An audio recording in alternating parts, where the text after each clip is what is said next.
people do send me videos what they wish I could do reaction on, and those videos are just a lot. Sometimes I have to choose which one is on a demand by people so that I can react to it, right? I was sent a video of Asim Al Hakim, of something he's saying concerning a rape, when a father rapes a daughter, or a mother rapes a son. I've seen a video of certain things in America happening, right? Incest, where a father sleeps with the daughter, or the daughter or a son sleeps with the mother. I've seen all this incest happening, and the way issues like that needs to be tackled based on the scriptures, right, according to God. And such example is found in Quran chapter 24 verse 2 to verse 4. You understand? So, but I think I will tackle, these are issues I'll tackle separately on a different video, right? Yeah. Anyways, so our main topic of discussion today is usury. And this usury, we are going to focus on the interest aspect of it. So the proper translation for riba is usury. That is in the context of the Quran. If you're talking about riba, even business, when you do business, you get profit, you get riba. Riba is interest, right? You are getting interest.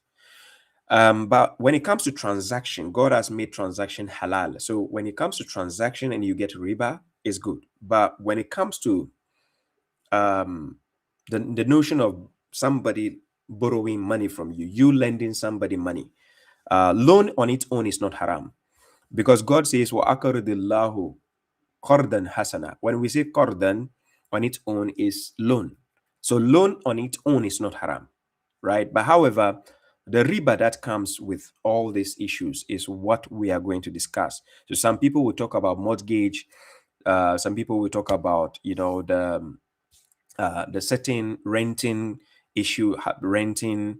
They will talk about a lot of things that has to do with riba, usury coming on top of those finances. And that is what we are going to focus on in the aspect of the Quran. So people will get the gist of what the Quran actually discusses concerning these issues, right? Because these are very, very, how will I say, they are delicate issues which needs to be tackled, and people need to know from the aspect of the Quran where they stand, because sometimes people don't know the difference between the lender and the borrower, right?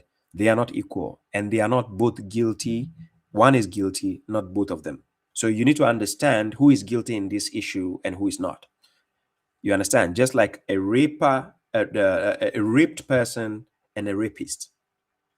When somebody is raped, and then compared to the rapist, they most cases they cannot be equal in that situation, right? So you have to check who is guilty and who is not. It's very important. You can't just classify both of them as guilty. No, no.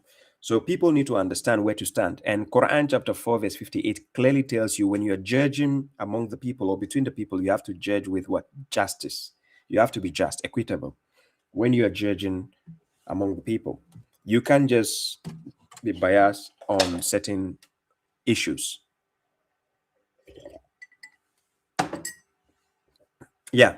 So understand this. Anyways, so moving straight to the point, what I want you to understand is, when it comes to dealing with the truth in the Quran, you can classify three aspects of truth in the Quran. Now, classifying three aspects of the truth in the Quran, what I want you to understand is in which category you classify the truth you are talking from the Quran. Most people just think when you say something is the truth, that means straightforward. What you just said is the absolute truth. You can be speaking from the Quran. You might be saying the truth, but it is not absolute, right? So people need to understand the differences. And that's why when you're talking to an atheist, you're talking to a Christian, you are talking to agnostic, you're talking to a Sunni, ask them to define what is their definition of the truth. First of all, try to understand from which angle they are discussing, or they are trying to pinpoint their understanding of what the truth is, because that is essential moving forward, so that you can hold the person responsible for any contradictions they will commit in their statement. It's very important, right? So on the premise of what the person have set forth as the truth is what you are going to use to set the person, to hold the person accountable. Because if you are defining the truth according to your own perspective, guess what? That's a bailout for this person to actually make excuses and tell you, now that's not what they mean, or that's not what they are talking about. So understand this difference. Um, Three cans. We have empirical truth, we have logical truth, we have moral truth. You need to understand this. When we are talking about empirical truth, we are talking about proving by observation or evidence. That's number one. Where you are dealing with issues, you have to give an evidence, or by observation, let's observe the issue, or I give you an evidence to the truth, right? Then we have logical truth derived from a reason and consistency. Quran works in all aspects when it comes to evidence and observation, and Quran works with reason and consistency. Then we have moral truth, which is grounded in conscience and values. Yes, thank you, Nazil Khawaj. I see you, Balogun, my dear brother. Right? Understanding the moral truth, logical truth, and empirical truth. Understanding how these levels of truth work when it comes to the Quran. All these three aspects can be allocated in the Quran. Empirical truth, which deals with observation and evidence. Then we have the logical truth, which deals with reasoning and consistency. Then we have the moral truth, which deals with what? The conscience and what? Values. So when you're having a discussion with somebody, you need to understand from which angle they are talking, right? I can walk with an atheist and have a discussion with an atheist without actually, I can disagree or agree with him in certain instance without actually going on loggerheads with him or her. I can discuss with an agnostic person by understanding their position without actually going on loggerheads with the person. You just need to understand from which angle the person is speaking from. Some people will term their own truth as the personal truth. Now, when it becomes personal truth, that becomes an opinion, right? It could be personal, but it's your opinion at the end of the day. So, which means nobody can force you to change your opinion, but your opinion can be pinpointed with observation and evidence that it is wrong. Unless if you don't want to admit, fine. And you can't force people to agree with the truth. It doesn't work that way. So in Quran chapter 18, verse 29, God says, the truth is from your Lord. So whoever wills, let him believe. And whoever wills, let him disbelieve. So God himself is the truth, al-haq. And God is asking a question in chapter 10, verse 32. So what is there after the truth, if not error? What is there after the truth? Al-haq, what is there again? Except error. Nothing else. Right? So understanding the frame of discussion I'm heading into, what you need to understand is we deal with evidence. We are going to deal with observation, that is empirical truth. We are going to deal with observation of what the Quran has to present and evidence of what the Quran has to give us. Then through the truth we are discussing from the Quran, apart from the empirical truth, we are going to delve into what we call the logical truth, which has to do with reasoning or reason and consistency. Then we go to the moral truth, which is the what? The conscience, what your conscience gives you, and the values that comes with it. So pay close attention to where we are heading to. Now, so number one, what you should know is nowhere in the Quran does the Quran condemn loan. Loan by definition is not haram. Nowhere. Anybody who tells you loan is haram, please then let him provide an evidence. It doesn't exist. Nowhere does the Quran say loan is haram. I repeat, loan on its own is not haram. So when we are talking about loan, we are talking about you give temporary, right, for a limited time, then you get it back. According to God, when you give God a loan, listen, وَأَقْرِضُ اللَّهُ قَرْضًا حَسَنًا. When you give God a loan, God is going to multiply and give it back to you. but you are not giving to God directly. God is only asking you, use it to help your neighbor, use it to help your family, use it to help the wayfarer, the orphan, the poor and the needy. Use that to feed those people. Then you come to him to get double. So it is not God you are giving to directly. No. You're not, God doesn't need your money. He clearly stated this in Quran chapter 47. I give you the verse. In Quran chapter 47, oh, people are GS, thank you. Thank you for the gifts on YouTube. People are giving me gifts on YouTube. YouTube has a new feature where you can give gifts just like on TikTok, right? Okay. Thank you, Jess. So I put a verse on the screen so we see if God is actually asking us for our money or not. God is not asking anybody for money.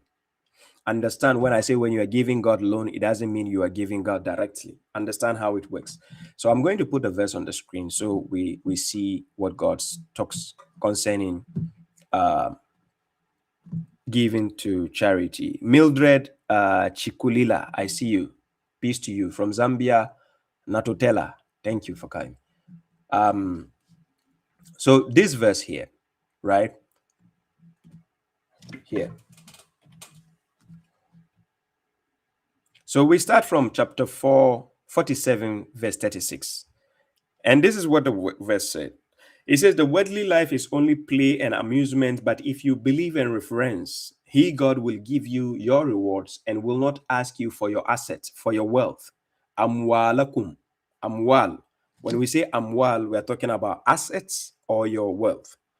He will not ask you for your wealth. When you continue to 37, then God says, if he should ask you for them, for those assets, then it will restrict you to become stingy. Yes, if you should ask, have you ever given your child something, like something, let's say snack or something, or money? Just give your child money, like €1, €2, or just give a gift to a child and then tell the child, give me some, or give me some part of it or half of it, after saying this is for you, and say, give me some more. I swear to God, unless if the child is confused, but many times they will not give you back. They are like, no, they are like, this is for me. They don't want to give you back because to them, logically, it doesn't make sense that you just gave and you are saying, give me back, give me a share. No.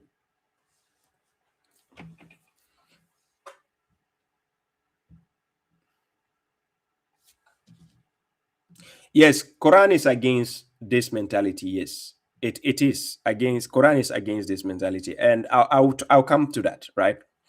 Yes, giving charity in order, to use it against the person. No, Quran is against that, right? I'll come back to that. But anyways, so pertaining to God, people saying God asking them for a percentage. Many a times you hear the Christians saying, I'm paying tithe, I'm giving it to God. No, God doesn't need your money. Please stop that, right? You're not giving to any God here. No, God didn't ask you. Yeah, Abida, I see you. Salam.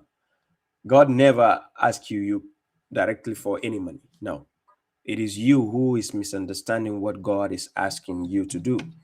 So when people don't understand this, they think it is God asking them for money. God does not ask you for money. Now, pertaining to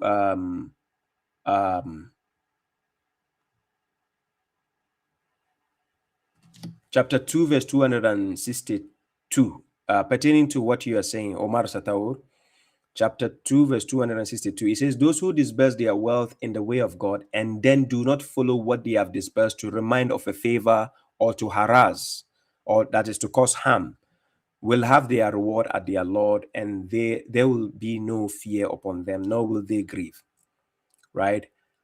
So you don't spend in the way of God or give charity, and then you go, talking against the person. If only you give it out of charity, you leave it for God, because the blessing comes from God. not because the person, you want to favor the person. No, you do it for in the aspect of God and for God's sake. Leave the matter to God. God is going to deal with whoever you have done a favor or any good. Leave it to God. God is going to deal with the person. But to go with a reproach to say, I did you this, I gave you this, no. Then it means you didn't do it because of God, right? So if you give charity because of God, leave it for God. Whoever, right, you actually helped and the person is trying to, go against you, leave the matters to God. Yeah. Anyways, so coming back to Quran chapter 47, verse 36 to 38, I'm reading up to 38. And he says, if God should ask you for your asset, for your wealth, then it will restrict you to become stingy and it will bring out your hatred. Yes. Adganakum. It will bring out your hatred towards God. Because then you'll be like, what kind of God will give me something he's looking for 10% or 2.5% from my money? No, no. You understand? So we are breaking down the instance of when God gives you money and you are giving to charity, you give for the sake of God. You're not giving it to God. When God says you are loaning God a good loan, that loan you are giving God, it doesn't go to God direct. It is you helping people around you and the needy, and you understand? So here, when you go to 38, this is what God says. Then God says, here you are, those invited to disperse in the way of God, but among you are those who are stingy. And whoever is stingy is only stingy to his soul, for God is the rich, while you are needy, fukara. Then he says, and if you turn away, he, God, will replace you with other people, then they will not be the likes of you. Now, what people don't understand here is God is not forcing you to come and spend in his way, or no. As a believer, you know what the charity will be used for. Yes, the charity you are going to give, you know what is going to be useful. You are not giving it to God directly. So look, understand this. Chapter 9, verse 60. I'm going to show you how charity is distributed. Chapter 9, verse 60 of the Quran. Check this. So in Quran chapter 9, verse 60, here. So God is talking about what? Innama sadaqat. This sadaqah, God is saying the charities are only for the needy. That is number one, fukara. Number two is the masakin. That is the poor people. Yeah, Bimbaz Barasalim. Bimbaz, I see you. Sorry, Bimbaz, Sheikh Samsung. Then there's Amilina Aleiha. That is the workers over it. Workers of charity, the ones you put in charge to distribute, to go and give it to the needy. Yes, in order for them not to steal from the money, not to squander the money you are sending them with, you need to pay them their own allocation, because remember, it is a work they are doing. They have to be paid. You don't just have to leave them hanging. Then you say, okay, yes, I'm giving these people charity, but you, the ones holding the items and the things, food to go and give, I'm not giving you anything. You're doing it for the sake of God. Is the person going to eat God? No, he needs something to eat. He needs something to feed himself, instead of not so that he will not be jealous, or you understand, put his eyes on what you are giving other people. So that the workers over it, and those whose hearts are composed, and among the what? Restricted. The rikabi is not exactly like slave, artisan, ibad. It's more like somebody is restricted based on the problems they have, right? Somebody's restricted. So I give an example. So not mainly like a debt. It's more like somebody who has been entrapped or restricted based on something they did. So let's say I'm driving my car and I go and hit somebody's store. I hit somebody's store, right? And then the store breaks down, but I don't have money to fix it. I can't fix it, and maybe I don't have insurance. Then the shop owner says, if I am not able to pay this, I'll be detained, right? So that kind of person becomes a recap. That, rokaba. When we say rokaba, that person needs to be freed. So they have been held hostage based on what they have done. You understand? But they didn't do it intentionally. It was out of mistake. But who bailed them out? So that kind of people need to be saved also. Then we have the debtors, the garimina, the debtors who are actually indebted, right? As well as in the way of God, and the wayfarer, somebody who is stranded on the way, right? Then we have yes, that's a wayfarer, somebody who is on the way, stranded, and they cannot continue their journey because they don't have money, or they don't have money for transportation. You find on the way, right? So God says, as an obligation, this is Farida to Milallah, it's an obligation from God, and God is omniscient and wise. So this is how charities need to be distributed according to God, right? Okay, understand this. Okay, so here, let me go back to the point I was making earlier on, right? So understanding that God is not asking you directly for your money or to take any money from you, neither is the loan you are giving God, doesn't mean you are giving it directly to God. You are actually helping somebody closest to you, right? That is how loan to God works. So nowhere did God ever say taking a loan is haram in the Quran. Nowhere. God never said if you take a loan from somebody is haram. Nowhere in the Quran does it say the one taking the loan is a sinner. Nowhere does it say the one who takes loan is a sinner. No.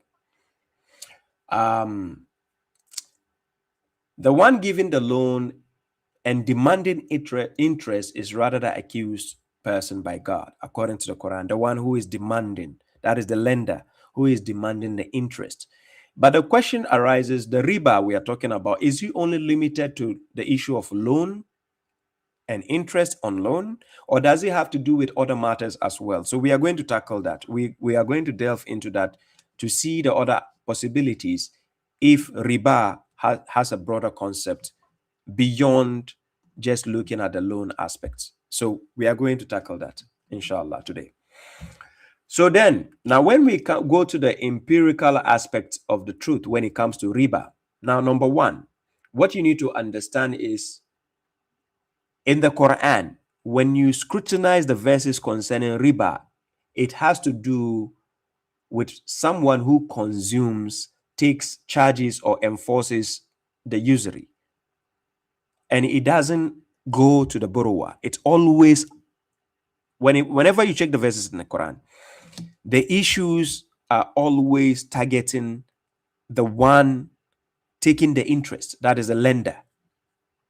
That is who God is warning here, not the borrower. The borrower is not guilty in any cause in the Quran. Nowhere.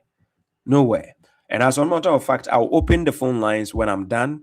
Then somebody who is in objection can just call and show us where God says the one who borrows money is guilty. But now let's understand the riba on its own. If you understand riba in the context of the Quran, you get to understand, number one, excessive exploitative gain. Then we have to increase in somebody's wealth illegally, right?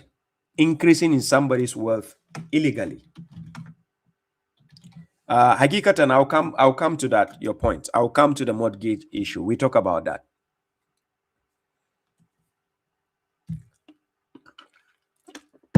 Mortgage has to do with loan also, but we are going to go to the one who is taking that interest from you, right? We are not talking about you, the one going for the mortgage, because you have been shackled. You don't have a choice. That's why you went for the mortgage. But we are talking about the one who is imposing those collateral on you that, hey, if you don't pay this, I'll take this from you. You understand? We are going to deal with that. So let's take the notion of understanding the context of riba in the context of the Quran. Now, when you read Quran chapter 30, verse 39, God says, whatever you give of riba to increase in the wealth of the people, it will not increase at God. Whatever you give. So here he's talking about the giver, the one who is paying back the money. That interest you are adding to give back to the one who lent the money to you, who lends the money to you, You don't get any blessing. That interest, that money you added, because that person is demanding interest from you, right? So you added the interest and you are paying back. So let's say, hypothetically, let me give an example. Let's say I'm the bank and I gave you 100 euro. And I tell you, when you are coming back with the 100 euro, you bring me 150 euro. So 50 euro interest. That interest you are adding to bring back to me, you don't get any blessing for it. According to God, you don't get any blessing for that. You don't get the borrower. When you add interest that the lender is demanding from you, when you add it and give it to the lender, you don't get any blessing. So what you need to understand, number one, is the giver, not the taker. The taker is the lender. The giver is the borrower. Understand the difference. Now, the Quran distinguishes what we call the bay'ah, which is the transaction, and then what we call riba. Now, understanding that, I'm taking you to Quran chapter 2, verse 275. Let's understand the difference here. Chapter 2, verse 275. Salam to all those who are joining, right? So here, Quran chapter 2, verse 275. Yeah. So in this verse, I put it on the screen. Just a second. I put it on the screen again. Yeah. In this verse, this is what happens. God says, those who consume riba, that is usury, are only standing like one who stands being beaten by the devil with madness. We see when people are mad. When a person is mad, they do things they don't even know what they're doing. So God is comparing those who are what? Consuming, which means that the lender, that is the taker, who is getting the profit. That person is the lender. He gave you the money and he's demanding profit.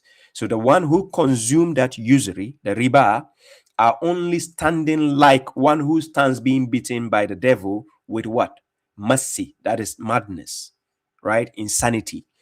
That is because they say transaction is only like usury. Transaction is not like usury. So this is where God distinguishes it. God says, but what? God has made bay'ah, that is a transaction, that is the business, the transaction we do between ourselves. God has made transaction lawful and has outlawed usury. Riba, God has outlawed that. So riba is haram. But what type of riba are we talking about? This is what we have to understand. What type of riba are we talking about? Is it the riba you get on transaction, business? Or is it the riba you get on your mortgage or your loans and so on? Any form of loan? Is it that one? So that's what we are talking about.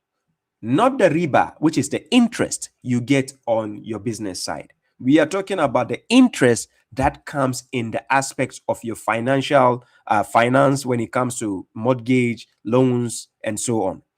That is what we are talking about. The leasing when it comes to your car renting, when it comes to the house renting, when it comes to, we are going to tackle that. So understand this portion. So transaction is only like people who are saying transaction is only like what? Usury. God says no. God has made transaction lawful and has outlawed riba, that is usury. Usury is haram. So whoever a preachment from his Lord comes to him and then refrains, then he may have what has preceded, meaning what has already preceded in the past, he can have it. Then God says, and his affair belongs to God. And whoever goes back, then those are the companions of the fire. They will be there in eternally. Now, this is somebody who say, hey, this is harsh. What is God saying here? But when you continue to 276, God says God effaces what? Riba. That is usury. He effaces it. He wipes it out and raises charities. And God does not like every sinful disbeliever. Now, understanding the notion of chapter 2, verse 275 combined with 276, somebody will say, okay, God has condemned riba here, but he still tells us transaction, sale is okay. To have sale and have your profit on your sale, that is okay. But when it comes to riba, in terms of your usury, that is haram. So God wipes that one out. And he raises charities, meaning any aspect of charity is being done, God actually gives, blessings for that. But here, let me minimize this. Here, understanding this issue here, when you take bay'ah, which is transaction, we call it lawful exchange. You know, money on its own is a medium of exchange. That's why we call it money. Now, this money, when I used to be a young kid, there was one poem I memorized with the letters of money. It goes like this. It says, M, many people will die because of money. O, others will what? Will kill because of money. N, nothing can be done without money. E, everything is done with money.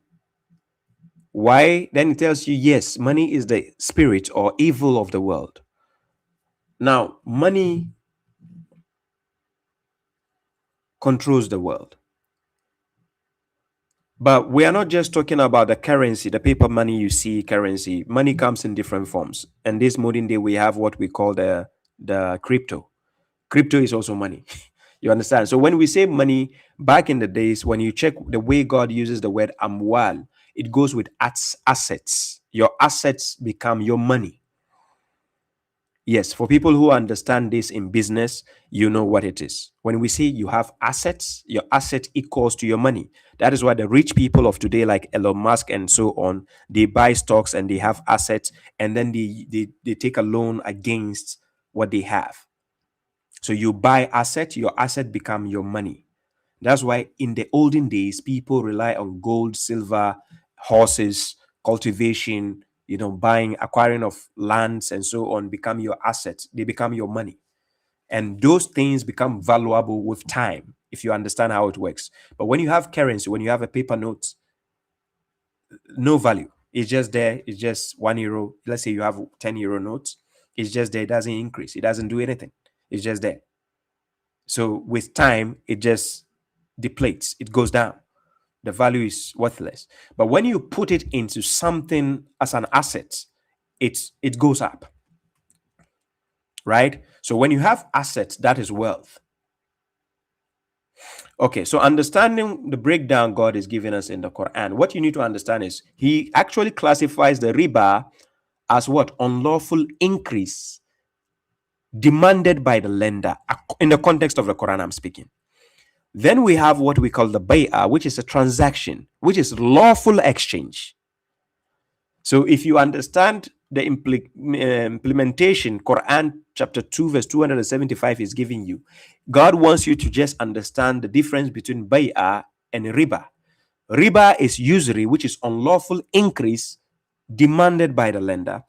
Then with bay'ah goes in the lawful exchange of your assets, because that's what business is. I have this bottle, you have money. You give me money, you take the bottle. That's how business works. Are you getting the point? That is what we call bay'ah, transaction. Right? I have a house, you have the money. You give me the money, you take the house. Transaction. That is lawful in the aspect of God. I'm selling something. I say this is 1 million. I say this is 1 million. You want to buy? Fine. You don't want to buy? That's up to you. We don't call that one usury.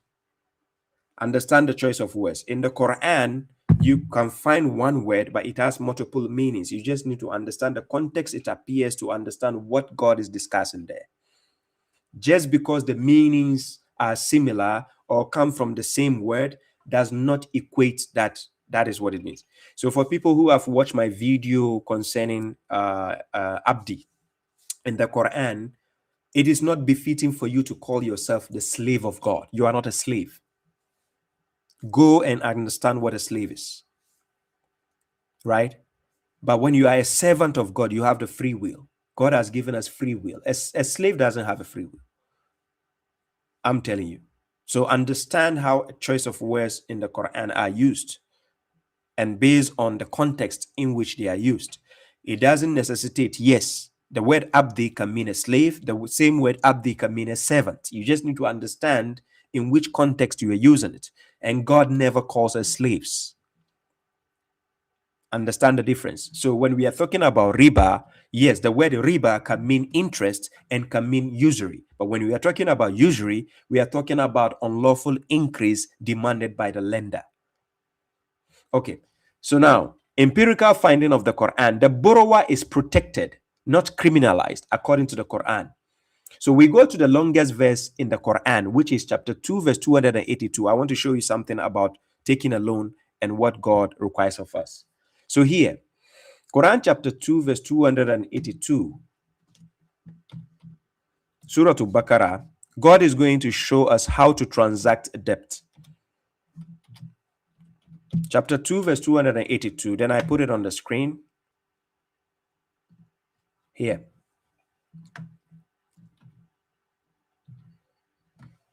So here it goes.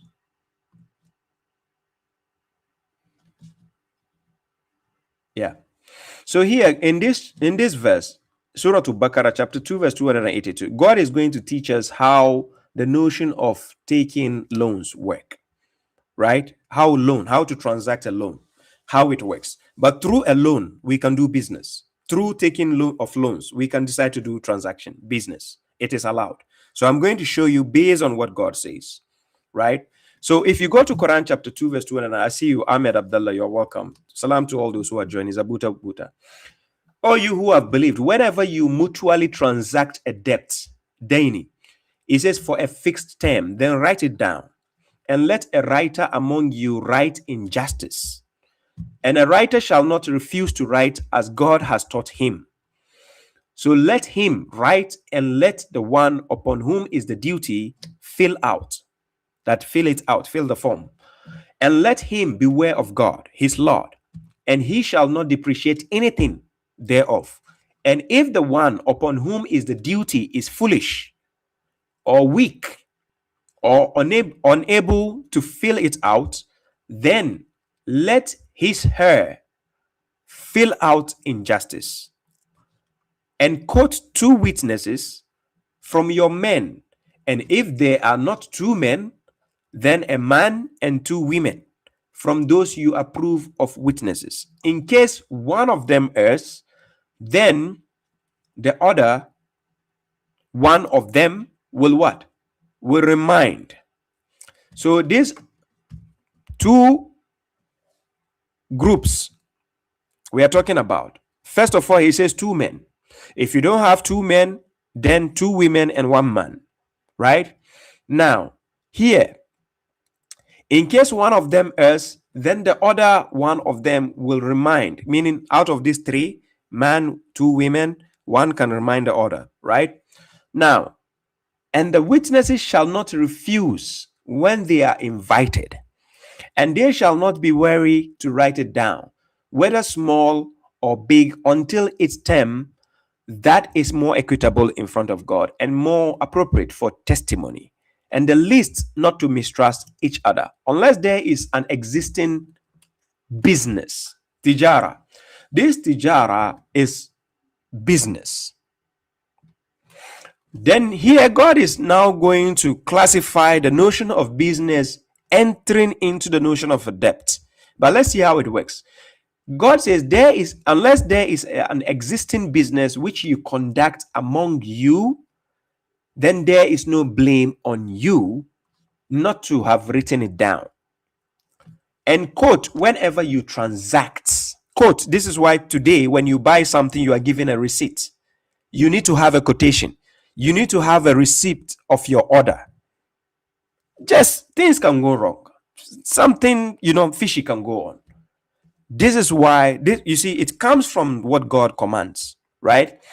And quote, whenever you what? Transact. That's why you are given a confirmation, right? And do not harm a writer nor a witness. For if you do so, then indeed it will be immoral of you. So beware of God, and God will teach you. So it is God who actually has to teach us. Then he says, for God is aware of all things. Now, this is where I want you to pay attention. When you continue to 283, this is what God says. And if you are on a journey and cannot find a writer, then a guarantee shall be taken. But if you trust each other, then what? Let him who is trusted return his loyalty, and let him beware of God, his Lord. And do not conceal a testimony, for whoever conceals it, then indeed his heart is sinful, and God is aware of what you do. Now it continues, it doesn't stop there. Then he says, to God belongs whatever is in the heavens and whatever is on earth. And whether you reveal what is within yourselves or conceal it, God will hold you accountable for it. Then he will forgive whomever he wills and punish whomever he wills, for God is capable of all things, right? Okay. Now, these verses I just read, what I want you to understand in chapter 2, verse 282 is God is actually protecting the borrower through the writing, witnesses, fairness, and avoiding what? Exploitation. The borrower, the one borrowing the money, not the lender. It is the borrower being protected here. So that the lender will not go and say, you have to give me 2 million. Instead of what? Maybe you gave him 100, but now you have demanding 2 million. No. Then the one who wrote it will say, hey, that's not the amount you gave him. You gave him 100. Why are you demanding 2 million? Just like the banks are incriminating, like, they will give you 100 euro, but all of a sudden, at the end of the year, you end up paying like how much? 1,000 euro, even though the bank only gave you 100. Are you following what I'm saying? That is what all the mortgage and so on, that's what they do to us, right? Okay. So now, the reason why when you read chapter 2, verse 282, God says, write it down. It is already written down that you gave me 100. How come when it's time for me to pay, it's already became 1,000? Where from that? That's why God says, write it down. So going forward, this is empirical. Now, when you go to hardship in terms of paying a debt, this is what God says. You see, I was reading Quran chapter 2, verse 282. But one interesting aspect of the Quran can be telling you something which is supposed to come last. It can be telling you above. This is how the Quran follows its own direction. Quran is unlike a man-made written book. When a human being is writing something, he goes straight to the point, like back, down. But Quran, God can be telling you something in chapter 2, verse 282. Then what you think was supposed to come down, 283, he can take it to 270 or 280. So now, to understand this, in the same chapter, I take you to Quran chapter 2, verse 280 to show you something concerning a debtor if he's struggling to pay the money. This is what God says you should do with a debtor. So in Quran chapter 2, verse 280, God says, and if one is with hardship, then respite until there is ease. But to give as charity, as alms, is better for you, if you should know. So sometimes you lend somebody money, right? Then you find out that the person cannot actually pay. It's not like they use it for business. You just give it to the person as a loan. But then you start to see that the person is actually struggling. Unlike the ones who are doing business, you give money to somebody you can see is doing business. That's different. We are talking about somebody you actually see is struggling. So God now is giving you the way to respite the person. He says, if one is with hardship, then respite until there is ease. But to give as alms, because there are certain people you lend money, within your heart they can never pay back. They can't. There's certain money you borrow to a friend, a family member, relative, I swear to God, they cannot pay back. So in that direction, You just respite or you forgive the person as a charity. Me sitting here, I've done to countless people, especially here in Finland. Yes. I've been in situations where somebody will come to me and borrow the amount of money he borrowed. There is no way on earth he can pay back. Yes. And some of them more than 2 years, some of them more than 3 years, some of them more than 4 years. So we get to a point, I'll see the person, because whenever they see me, they are feeling heavy. They put their head down. So I just call it, I say, hey, you know what? The money, forget about it. I forgive you. Because I want the person to feel relieved. Because how can you see me? We are on good terms. But because you borrowed money from me, all of a sudden, they don't pass next to where I am. If they hear Baba Shribe is here, they are not passing there again.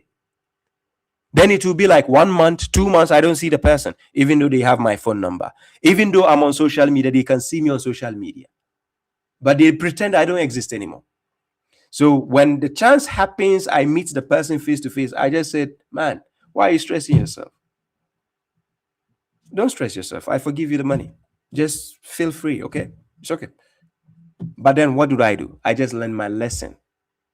That there are certain people you can't borrow, you can't lend them money.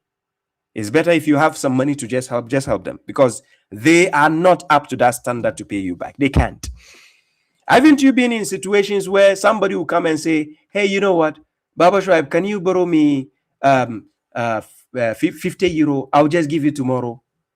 And then you look at the person up and down, you are like, where are you going to get 50 euro to give? I'm serious. There are people like that. You know within your heart, there is no way this person can pay you that money. So what do? So sometimes if you have, then you give them. You're like, okay, here, take. I don't need you to pay back. Just keep it. You understand? And this thing I'm talking about just happened to me. How long ago? Was it 3 weeks ago? Somebody in Finland here did the same to me.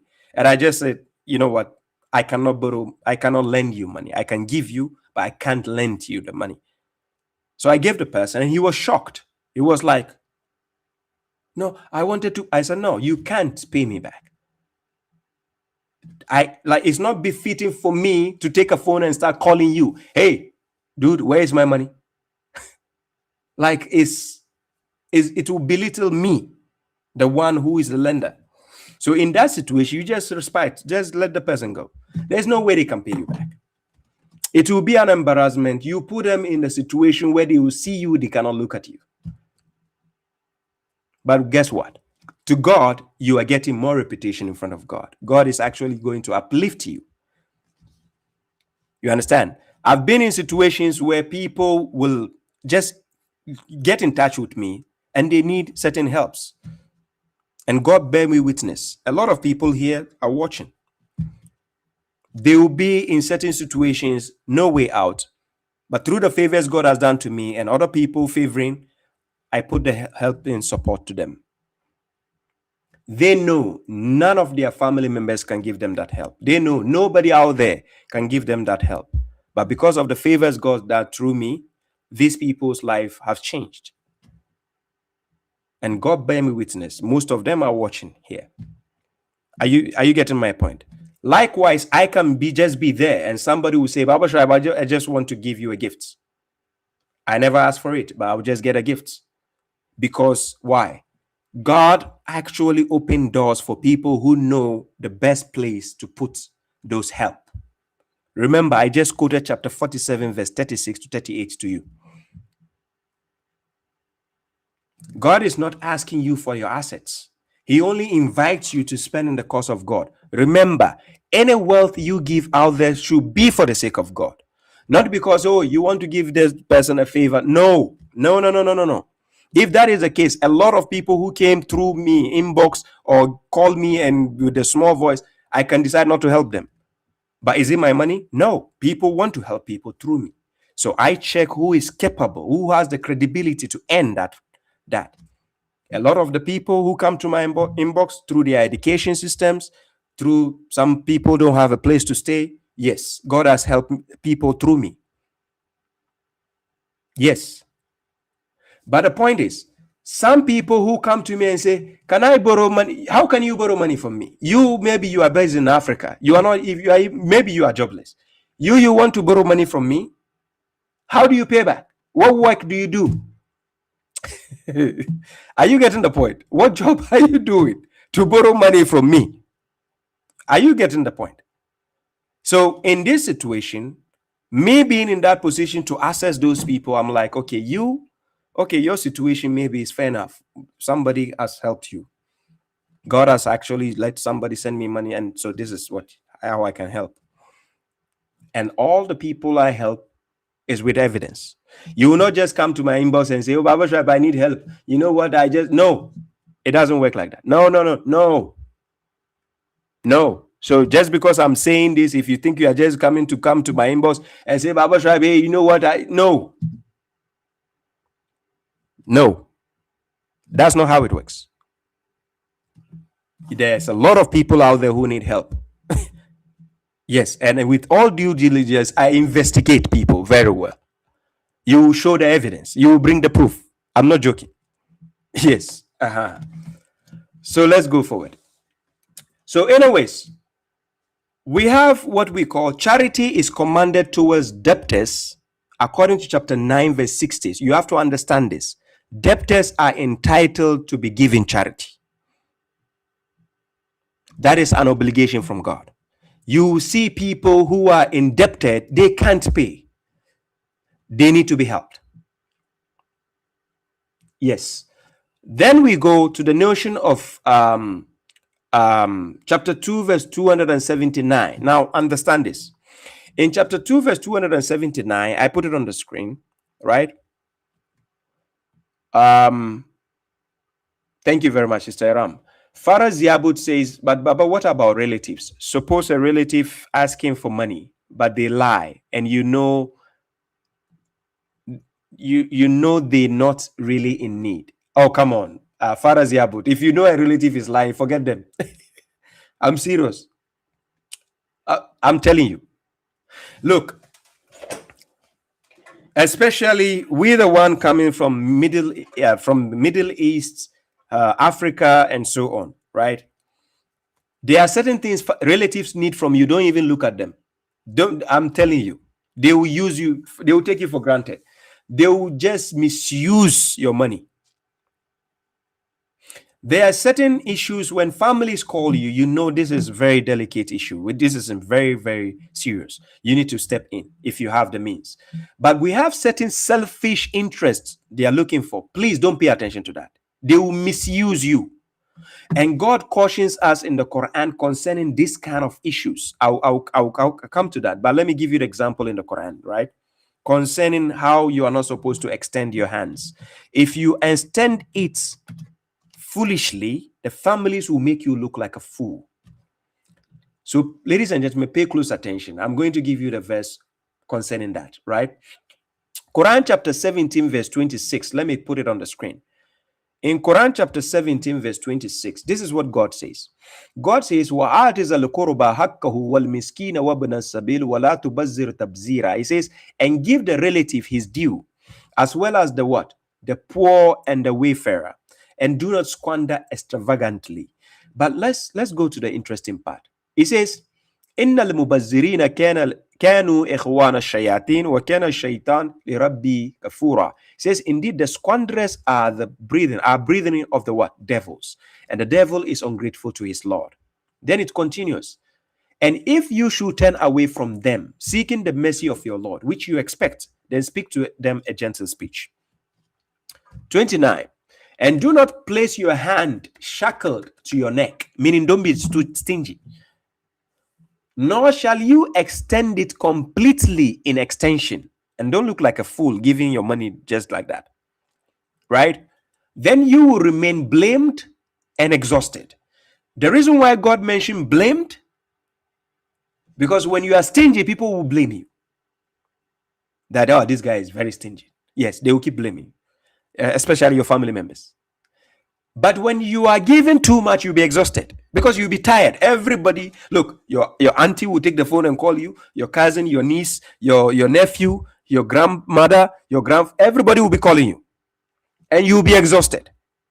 So there are times to say no, and there are times to have the sympathy to be like, okay, I can help it. Maybe somebody has to go for hospital, for healthcare, something. You can step in because healthcare needs to be taken seriously. Or somebody's education, there's no support in the family. Fine, you can step in, but please don't do it too much. This is the advice from God, not me. Don't do it too much. This is from the wisdom of God. When you do everything, look, me sitting here, Baba Shrine, I give an example. I don't know. My family members, they watch me. I'm going to tell you the truth regardless. Sometimes I have certain family members who call me. I swear to God, I have the means to help them 100%. What I do is I'll ask them, what do you have? How much money do you have? If they don't have even up to half, I'm not going to give them anything, because I need to teach them some ethics on how to try to help yourself, so that I give you the rest of the support. Yes. Even the charity works are organized. The reason why I'm willing to help old people, not the youth I do help, but if the youth or the people coming into my inbox for help, if they are not up to the standard to help themselves to a certain level, there's no way I want to help them. I'm not interested in selfish people. Unless if you are disabled, unless if you are an old person, there's no means to survive. Yes, then you deserve the help. But you see, those kind of family members, somebody will call you and say, hey, you know what, my phone is going bad. The phone you are using, is it not working? It's working, right? My phone is going bad. Can I get a new phone? For what? What business? For what? What? Can you get a new phone for what? Are you getting my point? Unless you are somebody I can give assignments to do, then yes, you get a reward from that. But now, just sitting there and say, my phone, oh, but just buy me phone. I buy you phone for what? When there are other people poor and needy, they are looking for food to eat, I should just buy you phone. And then they will go to the extent to ask you for iPhone. And then they will even say, give me iPhone. iPhone what? What is the latest iPhone? Is it iPhone 16 or 17? They say, I will need iPhone 16. Can you imagine somebody who's jobless in Africa asking for iPhone 16? That money that can pay 2 years of their rent. And asking for iPhone 16 and 17. Can you imagine? This madness. Anyways, let's continue. So in Quran chapter 70, verse 29, God is giving you the wisdom here. That do not place your hand shackled to your neck. Don't be stingy. Nor shall you extend it completely in extension. You'll be exhausted. So you have to balance. There are times to say no. There are times to say yes. Just as if you are a parent, you do to your kids. Our kids, it doesn't mean we cannot buy them everything they want. But sometimes you have to teach them how to say no and yes. Not every time they demand something you have to buy. Same goes with your families. Yes, you need to have the courage for sometimes tell them no. Of course, in a nice way. Sometimes when you have the capacity and you say no hard like that, harsh like that, they'll think you're arrogant. So you say it nicely. Oh, sorry, this time I don't have money. They cannot force you and say, hey, but how do you survive? Where's your bank account? No, they cannot do, unless they are witches and wizards. No. You understand? So yeah, witches and wizards, they do exist. Anybody who is thinking there's witches, there are no witches and wizards. They exist, right? But if you're on the side of God, forget about those people. They cannot do anything. So yes, so God is now telling you, indeed, your Lord extends sustenance to whomever he wills and limits. Indeed, God is what? To his servant, conversant and seeing. So God, who has the capacity to feed everybody, to give everybody wealth, he has, a requirement for it, that he gives to people. You understand? So anyways, let's continue with the point I was making earlier. So let's continue with this thing. So in Quran chapter 2, verse 279, right? Chapter 2, verse 279. I put it on the screen. Surah Al-Baqarah. Let's continue concerning the riba. There is no way you can talk about riba without talking about debt and without talking about charity. It goes, it intermingles, right? So 279, it says, and if you do not, then be informed of a war from God and his messenger. But if you repent, then you may have your principal money You do no wrong, nor are you wronged. Here in the context is talking about riba. When you start from 278, chapter 2, verse 278, it says, "Oh, you who believe, beware of God and leave what remains of riba." That is the interest you get of the loan. Leave it. Don't consume it. It's better you give it to charity. If you have taken it, give it to charity. Don't consume it. Sapi says his family has told him that he doesn't have money, but he got married. Yes, how did you get married? I'm surprised. Did you marry on credit? On a what? On credit, right? Is it credit? You married on credit. Okay. All you who believe, beware of God and leave what remains of what? Usury. That is riba. If you should be believers, leave it. Don't take riba. Don't take usury.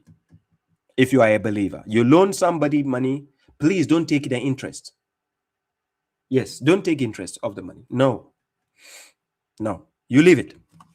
Then 279, God says, "And if you do not, then be informed of a war from God and his messenger." In the context talking about the believers at the time of the prophet and the messenger, that is, God is warning those with the capital money that do have the money, and then putting hardship on people with the riba. So God is warning them. They should expect a war from God and his messenger. But if you repent, then you may have your principal money, right? You do no wrong, nor are you wronged. Your principal money should be intact. Meaning you give somebody 100 euro, you should expect 100 euro. That money, you have to get it. But the interest, no, leave that one.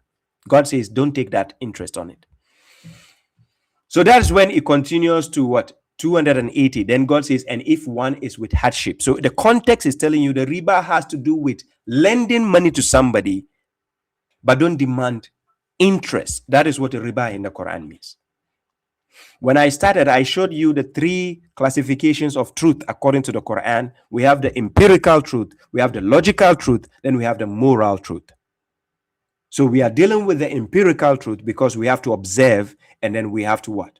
We have to get the evidence for it. Okay, so let's continue. So now in Quran, in Quran, we have what we call qardan hasana, which is what? A good loan, which means there's a bad loan and there's a good loan. The bad loan has to do with the riba, which is taking interest when you lend somebody money.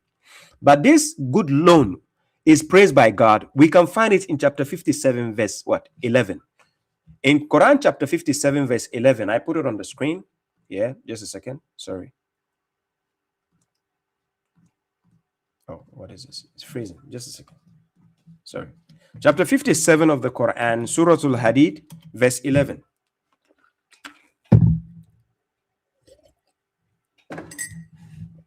Salam to all those who are joining. I see you, Elliot. I see you, Deya.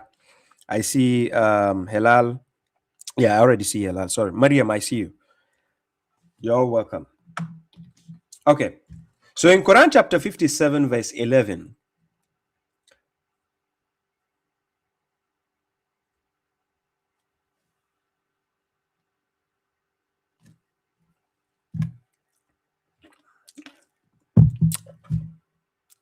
Runway inside says, "Klarna pay marriage later."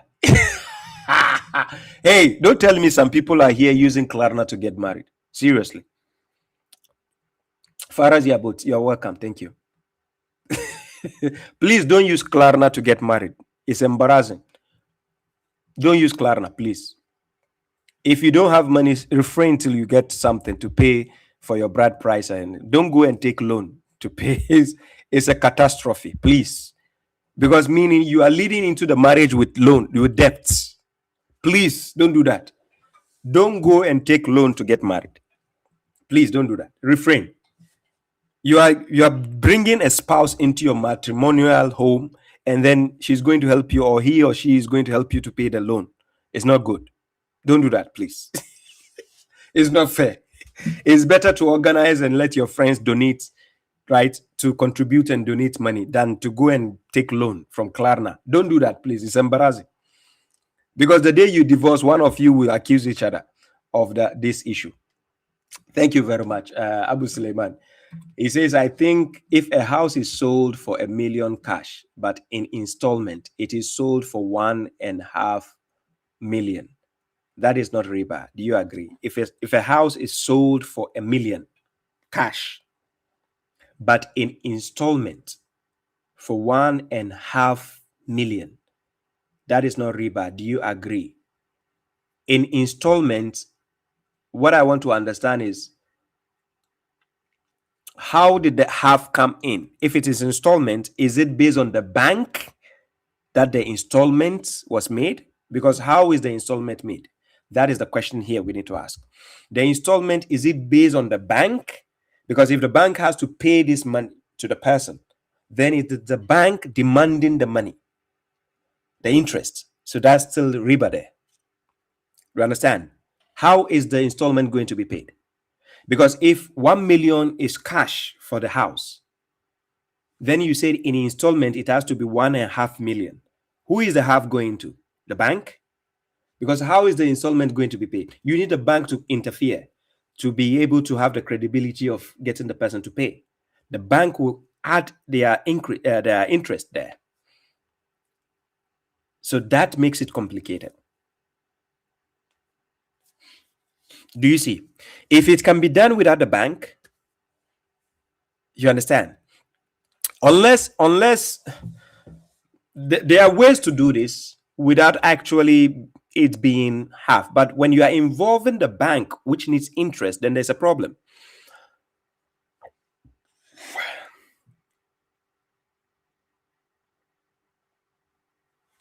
Yes, somebody is asking, can you have investment that pay? Investment is business. If bank is telling you, showing you what your money is being used for, meaning buying stocks and certain businesses investing in, yes, that is business. Still, that's transaction, right? You are shown how the money comes in, the profit margin comes in. But if a bank tells you, I'm taking your money to lend it to a normal civilian, now, don't agree with that. A normal civilian, they are stressing people's lives. But if a bank takes your money, says, I'm going to put your money into business to bring you profit, that is transaction. That is not haram. So understand the difference in the dividends where your money is going. If you don't know where it is going, it is good to know where the bank puts your money.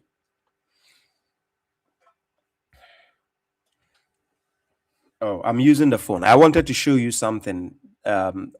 Investment, how stocks work, right? But I'm using that phone here. I will have shown you something, right? Okay. For people who invest in cryptocurrency, right?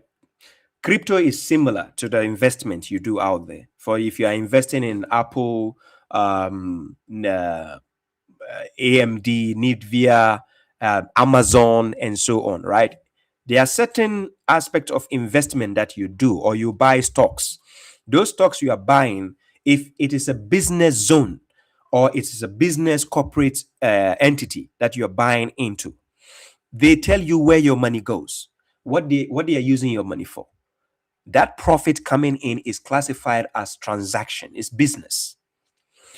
But when you put your money in the bank, and the bank now uses the money to loan it to an individual, and they are getting interest from the individual without transaction, without business, that is what God is warning you to stay away from, because you are now stressing the people up, especially student loans. Student loans is something which needs to be abolished. It is nonsensical. Student loan, I'm not saying they shouldn't give the student money, but that thing a student has to pay back is the dumbest thing a government can ever allow for its citizens to be enslaved with. We call it the modern day mental slavery. I'm serious.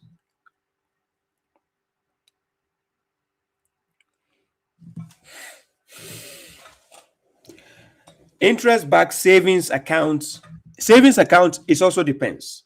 The savings account you are saving, you need to, banks have this thing, they have the fact, and then they have this info, the policies, and where your money goes. They will give you the sheet to read. A lot of people don't have time to read all this. They will tell you when you are saving your money, what we use it for, where it goes.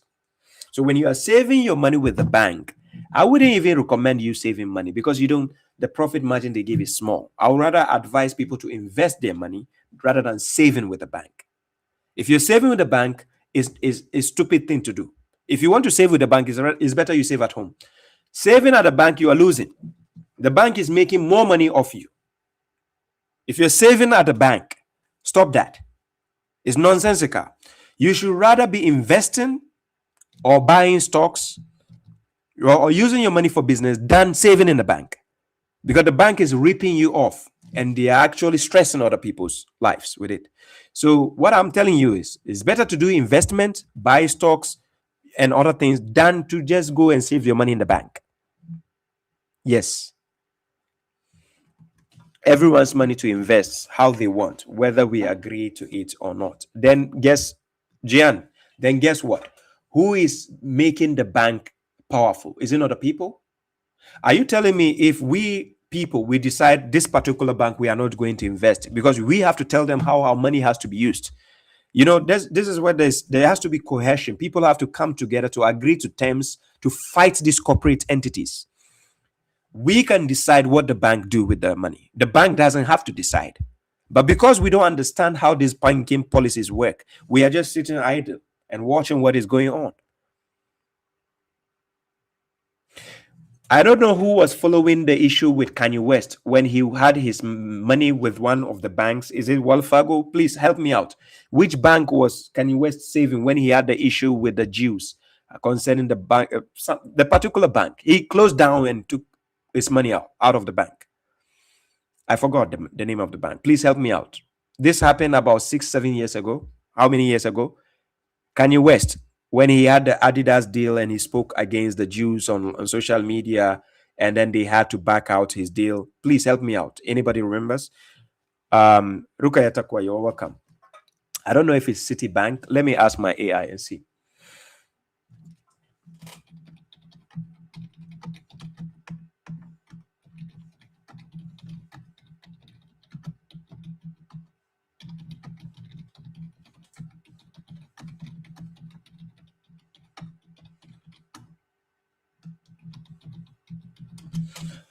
I'm asking the AI. Yeah, JP Morgan Chase Bank.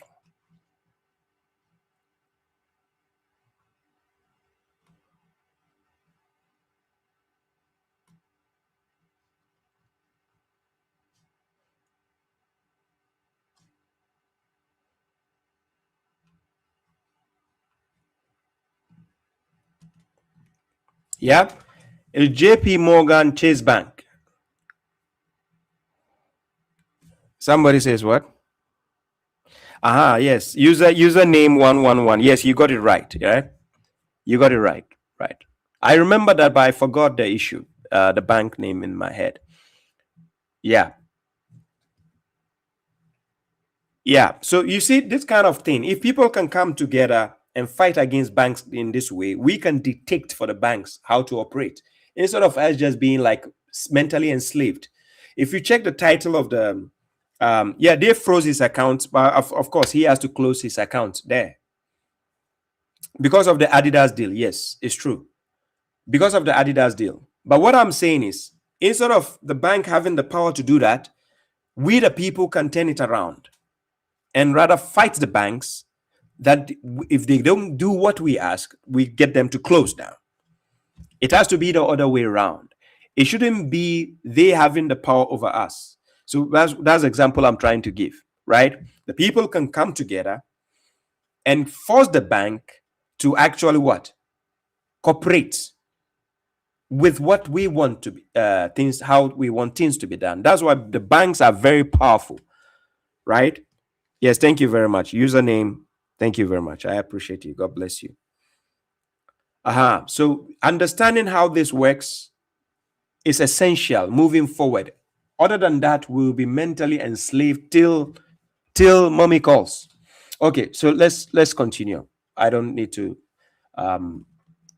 forget where I am. So we are talking about a good loan. So going back to Quran chapter 57 verse 11, I put it on the screen. Chapter 57, verse 11, God says, who is there that will lend God a good loan? Then he, God, will multiply it for him, and he will have an honorable reward. So you see, loan on its own is not bad. We have good loan and we have bad loan. So in general, to say loan is bad, no. Loan in its own capacity is not haram, but understanding in which criteria the usury comes in is what you need to understand. When it is a transaction and when it is usury, you need to understand the difference. Sister Ram says young people should go for a degree apprenticeship rather than take a student loan. Yes, taking student loan is actually something, students need to refrain. Students need to be taught the other way around it. And if I have the power to rule a country, I'll shut down student loans. It's nonsensical. I'm serious. It's nonsensical. Where they have to. Can you imagine you take a loan as a student loan, you come back, you have to pay all this nonsense, and you be enslaved by this? And sometimes, most of the cases, people don't make it out. You understand? Continue. So now, lending is not haram. Lending with no riba, right? Lending with no riba is rewarded by God, which means when you lend money to somebody and you don't take riba, it's a blessing in front of God, right? Emmanuel Haliga, please send me an inbox message, please. Now let's continue. Empirical conclusion. Number one, borrowing money according to the Quran is not condemned. It's not haram when you borrow money from somebody. Lending is not condemned in the Quran. Charging riba is explicitly condemned, which is haram. Riba, which is the exploitative increased demand by the lender, the borrower is rather protected, supported by God, and even eligible for charity, which means the borrower, the one borrowing the money, God wants you to leave off whatever you call a riba for him as charity. The lender who enforces riba is the one threatened by divine power, meaning divine war from God. Yes, the lender who is now demanding, like the banks, demanding the interest from you when they loan you money, the mortgage and so on, they are the ones being warned by God. Now, let me give you a breakdown here. When you take the lawful profit, interest in business, if a person sells an item for more than it costs, understand this, buying a microphone for $800 and selling it for, let's say, $2,000, the profit gain is a form of business interest that is permitted. Like I was saying before, concerning my water bottle. So let's say this water bottle, I bought it 50 euros. Then I just come on the internet and I say, guys, I have a bottle. I'm selling it for 1,000 euros. This is transaction. You have the money, you pay. You don't have the money, no business. But if I go to the extent to tell you, I swear to God, I bought this for $500. So no, that's a lie. That money becomes haram now because now I'm lying to get the money. That is deceitful. But regardless of me buying it $50, when I come and tell you that this is $1,000, you want to buy? That's up to you. You don't want to buy? That's up to you. Are you getting the point? But to tell you, oh, I swear to God, I bought this for $500, so I'm not going below that, that's a lie. That's a lie. Let's go to unlawful usury. Usury occurs when one lends money to a person in need and demands they pay back a higher amount, like the way the banks do to you. That is where you need to understand the classification here.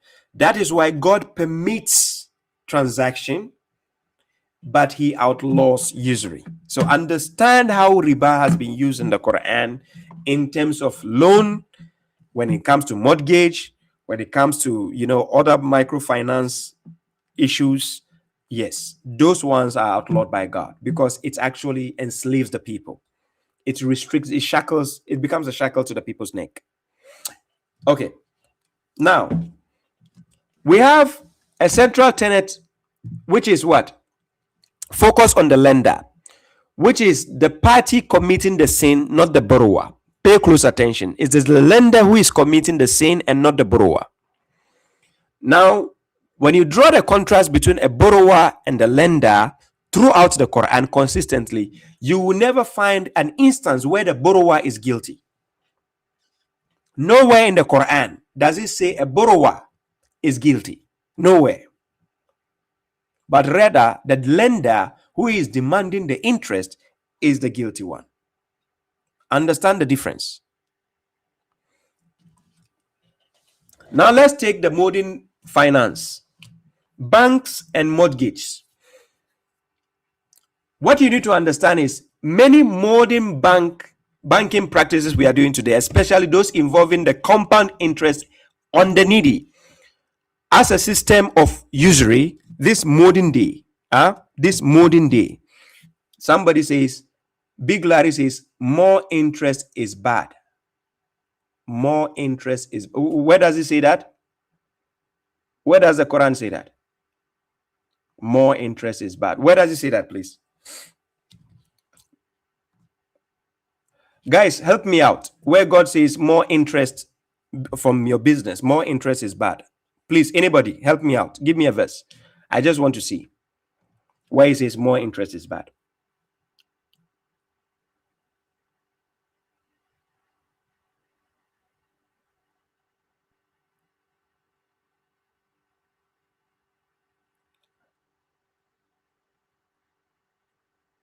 Yeah, the person is talking about more profit, I think.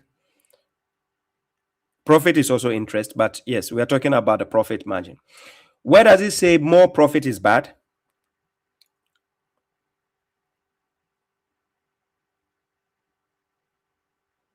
I think Big Larry is missing the point. I don't think Big Larry is, you are here in the beginning. Big Larry, you just came, right? You are not listening from the beginning. That's why you missed the point.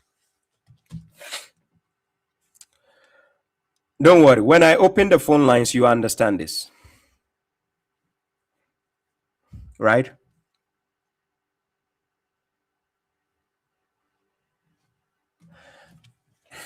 Abu Suleiman says, the disaster riba is payment failed fees.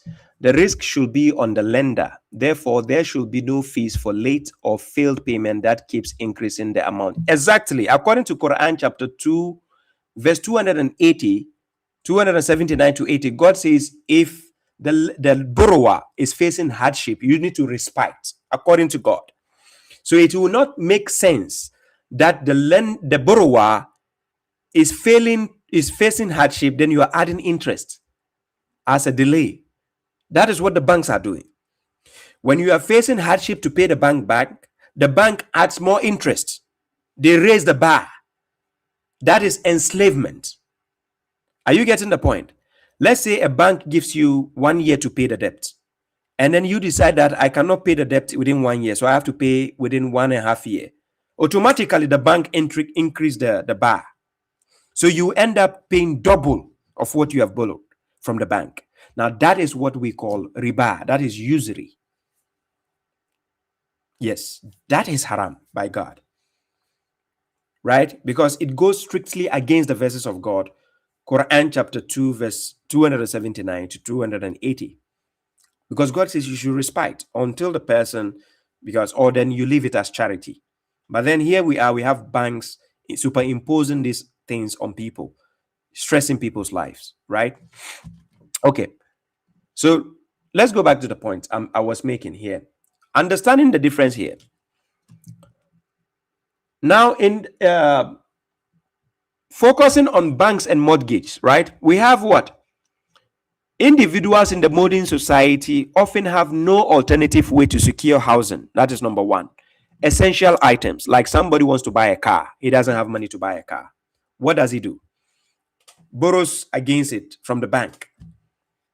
The bank end up paying the car company the full amount. Then you have to now pay the bank with interest.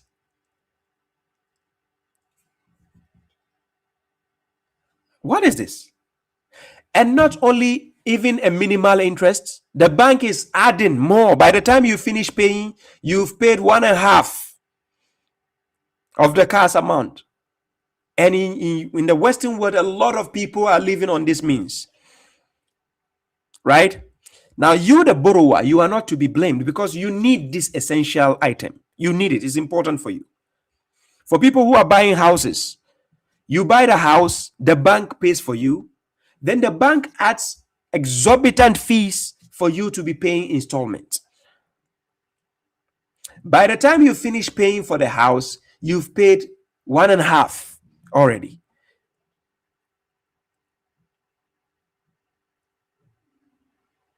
You understand? It doesn't make sense. And we should blame the government for allowing these things to happen.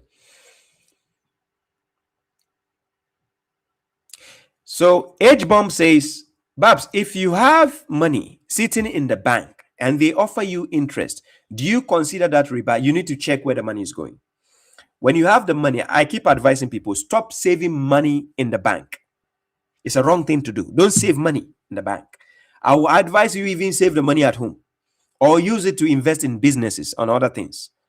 Don't save the money at the bank. They are cheating you because they use it for the bigger things and getting more profit and giving you what percentage? They are cheating us, right? Remember, we the people have power, but because we are disunited, so the banks, we feel that the bank is powerful. You the people, you have more power than the bank. You need to understand this to cooperate so that you can control the banks instead of letting the bank decide how they should use your money. It's a wrong way for us to do. This is one of the things I'll be discussing when I travel around the world with people. Not only, of course, this comes under the umbrella of religion. It's not just, but you need to understand how these things work. Don't let the banks be the dictators. You, the people, are the dictators. You have to decide how the money goes.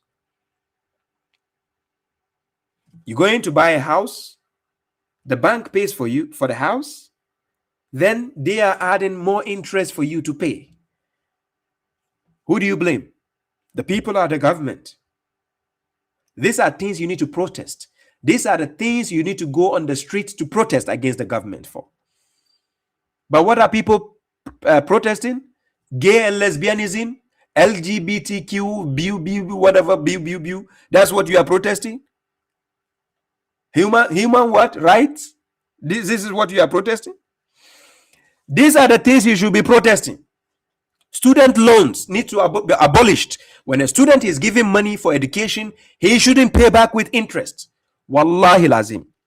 These are the things you people need to wake up. We are mentally enslaved, so we are far away from what God says to us.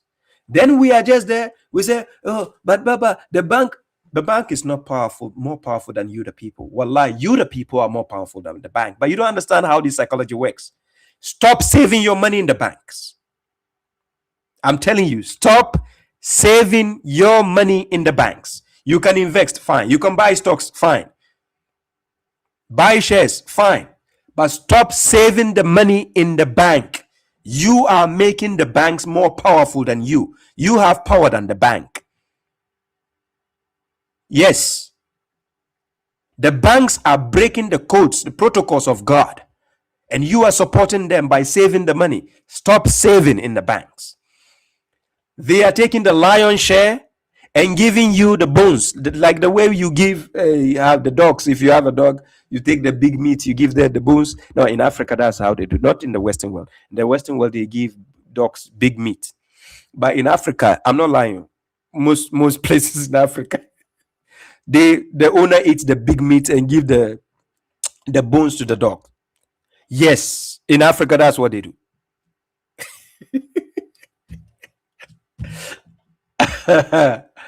You get what I mean? Yes, username 111. Yes. The people need to have a meeting, come together. You are more powerful than the banks, but you don't understand your power because we have been mentally enslaved. So we think the bank is powerful.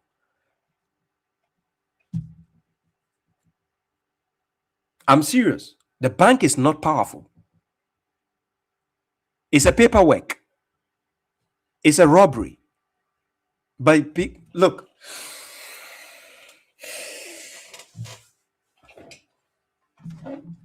A lot of wealthy people, before they became wealthy, they didn't have the money, they didn't have the assets. They just understand how the world works business wise.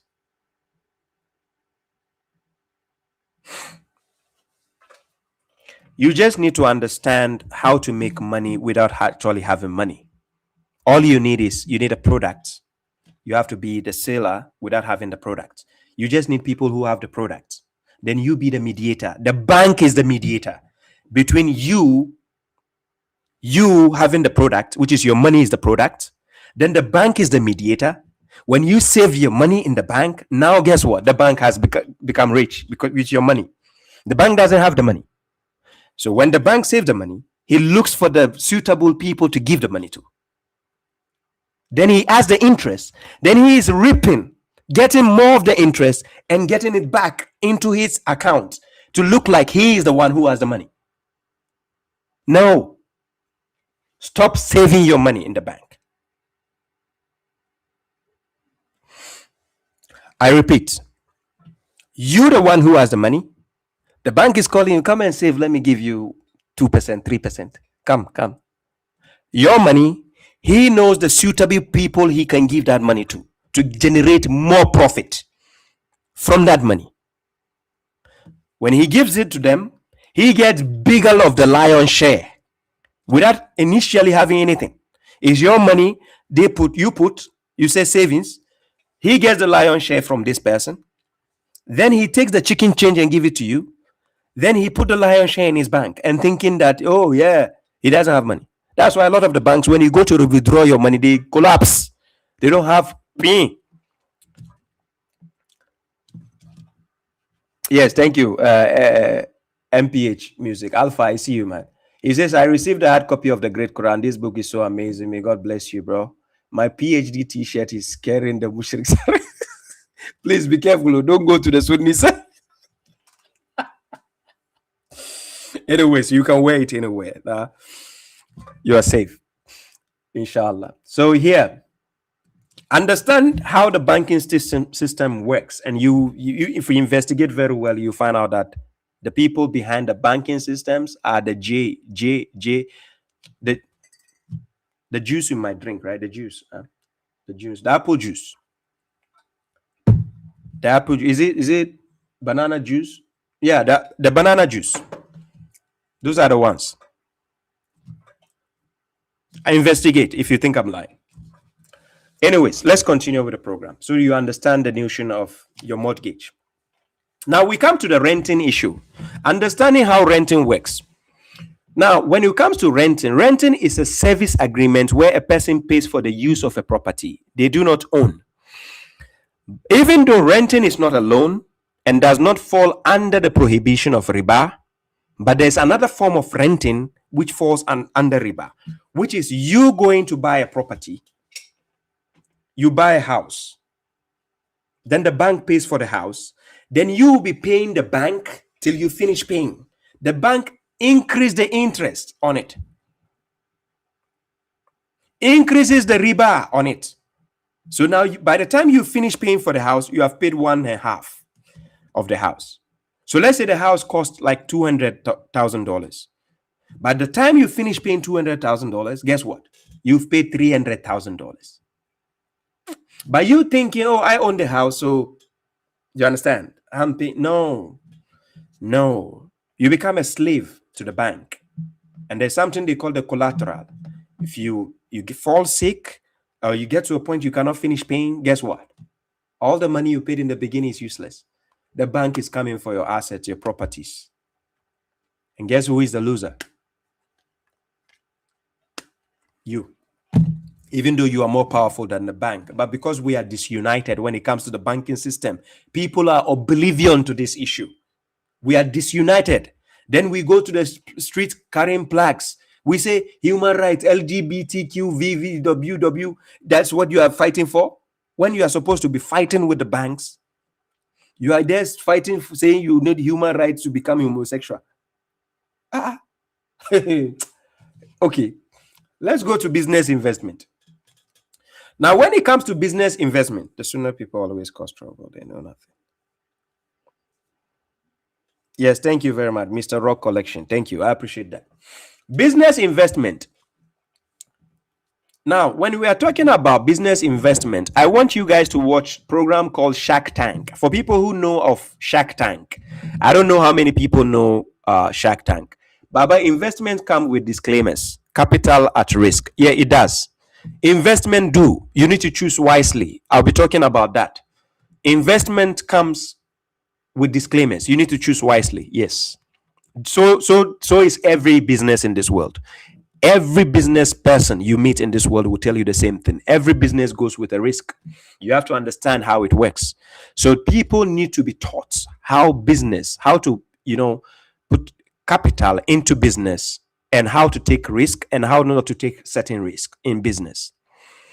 People who are scared to take risk can never become successful in business. In business, you need to learn how to take a risk. It is because people are scared to take risk. That's why they are saving money at the bank. And guess what? The bank is cheating you by using the money to take a risk. That's what the bank does. So people need to be taught how to take risk. Just like we need to teach our kids. Like if you see parents bringing a child up, always check how a father and a mother bring a child up. Compare. The mother is there as the savior when the kid is about to fall. Many of times, the father will just watch the kid fall down. The father wants to see the kid get up on his own or her own. Many a times, the mother wants to just be the savior, like, oh, I hold you. Oh, mommy has you. Mommy loves you. The father is there to cause the balance. The father will be like, just leave him. He's a strong boy or he's a strong kid. Let's leave her. She'll get up. Most of the time, sometimes the mothers don't understand this communication. They think the father is being mean. Look, men are built in a different way compared to women, right? The kid needs these two sides to understand how life works. There are times people will be there to grab you. There are times somebody will not be there to grab you. You need to learn how to get up. So a kid needs this balance. That's why when a kid growing up has these two parents, it helps the psychology of a kid. When a kid has one and he doesn't have any other father figure, let's say a stepfather or any other father figure or a big brother, it becomes difficult for the kid to understand the psychology of this world, that it gets to a point, nobody will be holding you, nobody will be getting you up. You have to get up yourself. This needs to be taught to every household, right? Even if you are a single parent, if you are a single mother, try to find a male figure that will be that, example for your child. If you are a single parent, you are a father, try to find a female partner who will be that figure to balance things out. There are times you need to teach your kids the hard way. Look, I give an example. My son was playing a video game. He's an expert in playing video games, by the way. He's just 7 years. He's an expert. In the beginning, when he was playing his video game, sometimes he gets to a position in the game, he cannot move forward. He's struggling. He's struggling to go forward. Just a second. Sheka Kamara said, good morning, Baba. Please, how can I get your copy of the book? I live in the UK. You go to payhip.com/natsal, right? Go to payhip. Where is the link? What did I say then? If you live in the UK, you can grab it. Is it here? Yeah, you can scan the QR code. It's on payhip. Payhip.com/natsal, right? Yeah, scan the QR code. Here.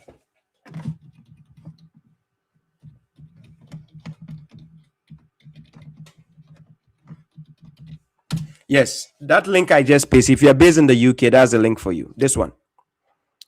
Payhip.com/natsal. You get it there. If you're based in the UK, and for those in the USA and so on, there. Okay. So not forgetting the story I was saying. Thank you very much, Abu Suleiman. Thank you. It says, mind twist. If I get 10,000 fiat money, equivalent to 2 ounces of gold, then I gave it to the bank. 15,000 equivalent to 1 ounce of gold. After a period of a year, is that riba? Okay, let's understand this. You get 10,000 fiat money. equivalent to 2 ounces of gold. That's 2 ounces of gold. Then I gave it to the what? The bank. 15,000 equivalent to what? 1 ounce, okay, of gold. After a period of year, is that riba? No. You gave it to the bank. They are going to buy it from you.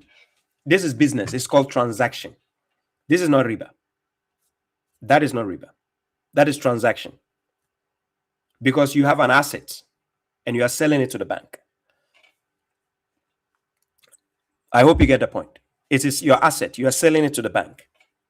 It's you having it. Now you are selling it to the bank to get that. So that is transaction. That is not riba. That is bay'ah. Right?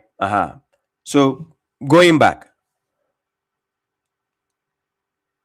Okay, most young men in the West are raised only by women, hence no risk tolerance anymore. Yeah, now it's quite unfortunate, but it is the government supporting this nonsense because many of the governments are being supported by the devil anyway. So yes, we call it the devil system, right? So that is why they are breaking households, causing this unity. Because what I recommend is, look, as a parent, even if you are divorced, try your best to be on a mutual, respectful ground where you guys can play a major role in your kids' lives.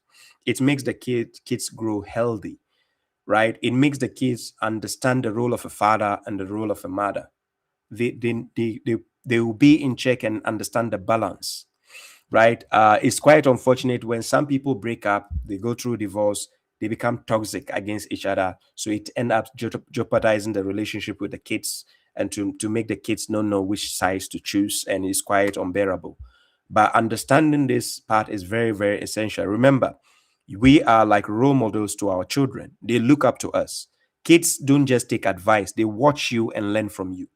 So if you're telling a kid this is bad, but you're doing contrary to, you understand that the kid is watching you and want to emulate you.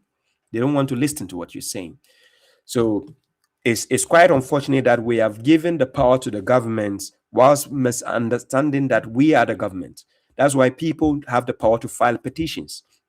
And your petition is so powerful that it can drive the government to make decisions in your favor. But people don't understand how united when we come together. It's just like a broomstick in Africa. When you join the broom together, it's unbreakable. But then when you disengage them, it's easy to break the brooms into pieces. You understand? People don't understand how unity works. And if you read chapter 61 of the Quran, you understand what God is talking about, fighting in one column as a compacted mass. When you're fighting in one column, you are united. Regardless of your differences, the enemy finds you unbreakable and they can't disengage you. We need to understand how this works in terms of academics, in terms of financial finance, in terms of whatever, religion. When you're united, you're unbreakable. People need to understand this psychology. It's very, very, very, very important. Yes. Okay. So I was giving the example of my son. He plays video game in the beginning. He gets stuck. He got so pissed. He threw the gamepad on the ground. He wanted to break the gamepad. So I saw him pissed. He was breathing. And I said, Sally, what? And he says, I'm trying to go past this level. It's too difficult. I can't go. I just looked at him and I said, keep on trying. You can do it. He says, no, I can't. I can't. I did it so many times. I'm tired. I'm sorry. And I said, then take a rest. You rest. And he says, but I want to pass. And I asked him, do you want me to do it for you? He said, yeah. I said, then if I do it for you, tomorrow you get stuck and I'm not here, who will do it? Then he's like,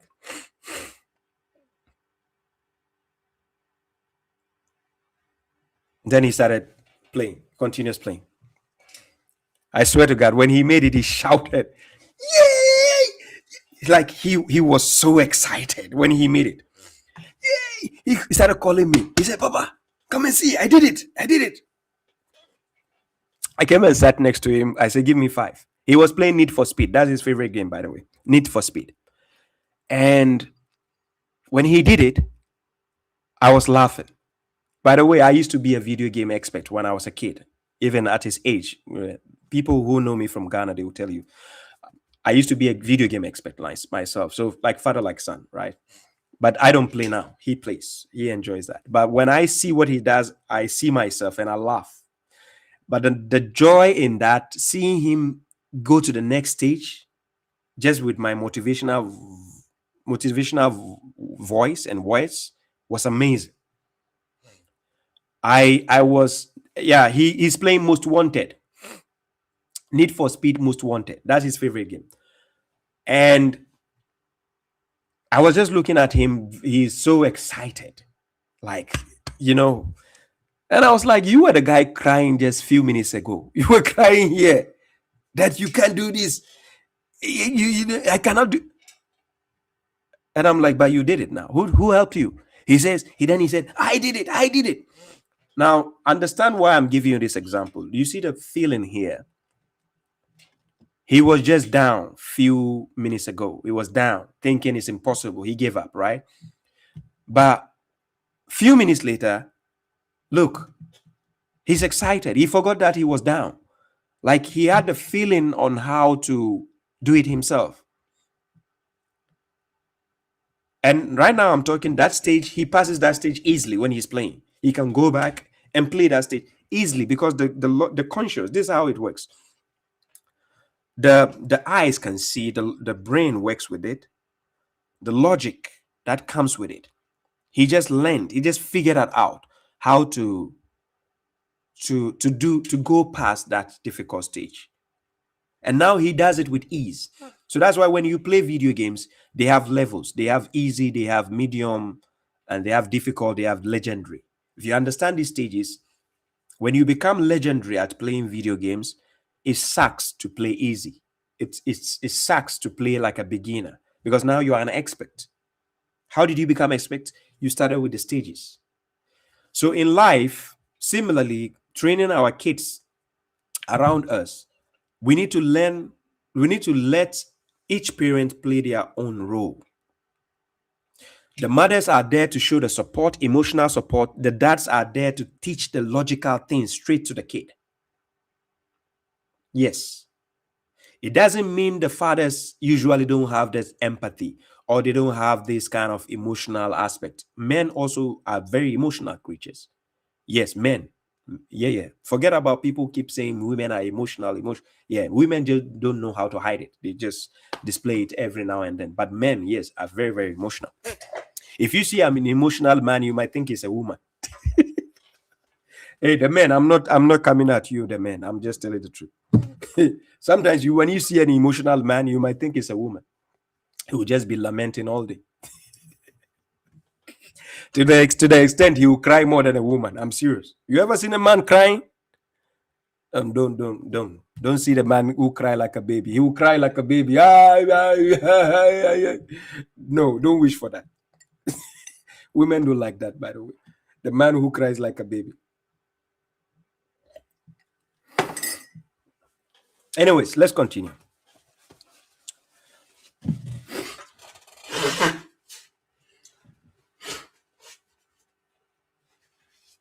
Yeah.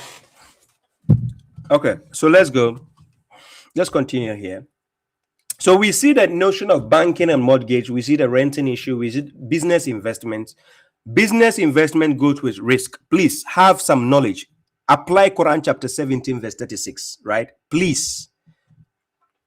Apply chapter 17, verse 36. Do not pursue that of which you have no knowledge. Indeed, the hearing, the eyesight, and the mind, all those will be held accountable thereof.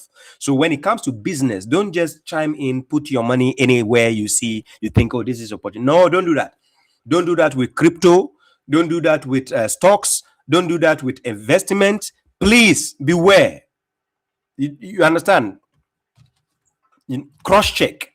Examine the graph. Examine the how will I say, the ladder and how it climbs. Examine the market before you put your money there. Yes, business on its own is like gambling. That is why the notion of investment, crypto, and everything, they look like gambling. It is not gambling. Don't let people tell you it's gambling. No, it's not. Big difference. Yes. Unless if you don't understand how it works. You need to, everything goes with understanding. Don't do things out of ignorance. Just thinking because this is investment, this one says, sometimes look, the banks will show you the risk of a certain type of investment. They will tell you this, you are more likely to lose 50% of your money in certain investments. Those kind of investment, they are the ones when you hit a jackpot, you hit big. And this same type of investment are the ones when you are losing, you lose big. You just need to choose wisely on how to invest. Sometimes start with the smaller money to see what you get in return, right? And when you are investing, please don't put all your eggs in one basket. Please, ladies and gentlemen, I repeat, if you are doing investment, don't put all your eggs in one basket. No rich man on earth does that. Unless if it's a stupid rich man. How did he become a rich man, by the way? I don't know. But no rich man does one side of investment. If you are doing investment, you are buying stocks, you are buying things, assets, and don't buy one type. You look for multiple channels. Just like Jacob gave advice to his sons, when you are going through the door, go in multiple doors. Don't go in one door. Same goes with investment. Same goes with the notion of crypto and everything. Don't go investing all your money in Bitcoin. You need to check other coins also. Check how the graph works. Check what you understand.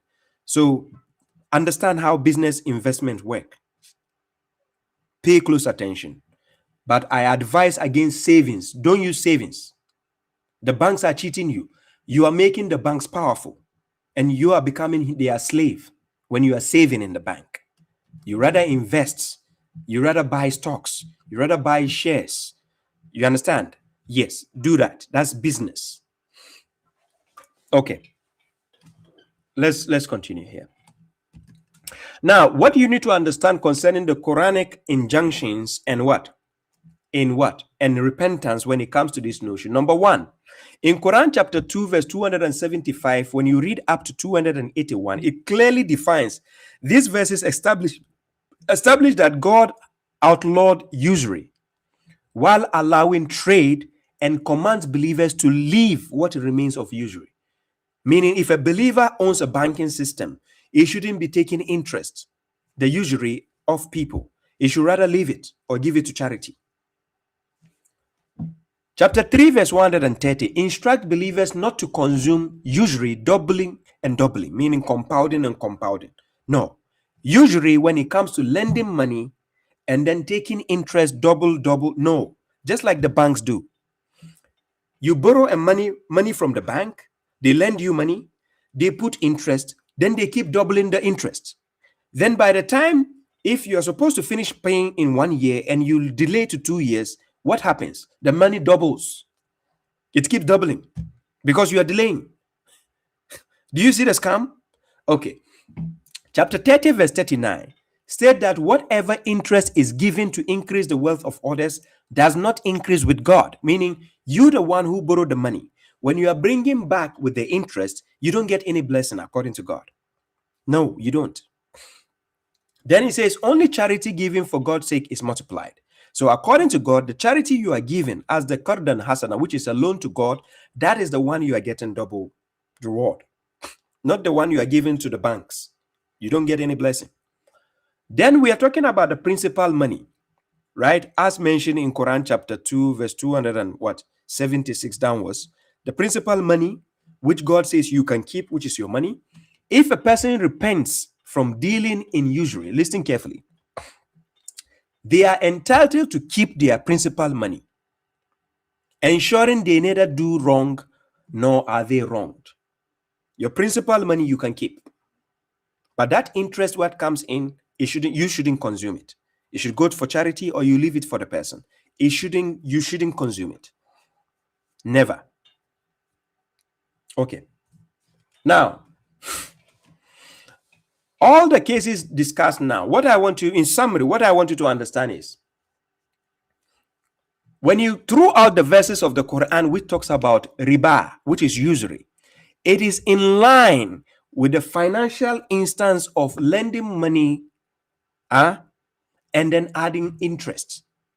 So it can be mortgage, it can be buying a house, it can be what? Buying a car, as long as you let the bank pays for you and you are paying the bank with interest, that is the one, the bank is the one guilty, not you, the one who is paying, because you don't have a choice. That's why you bought.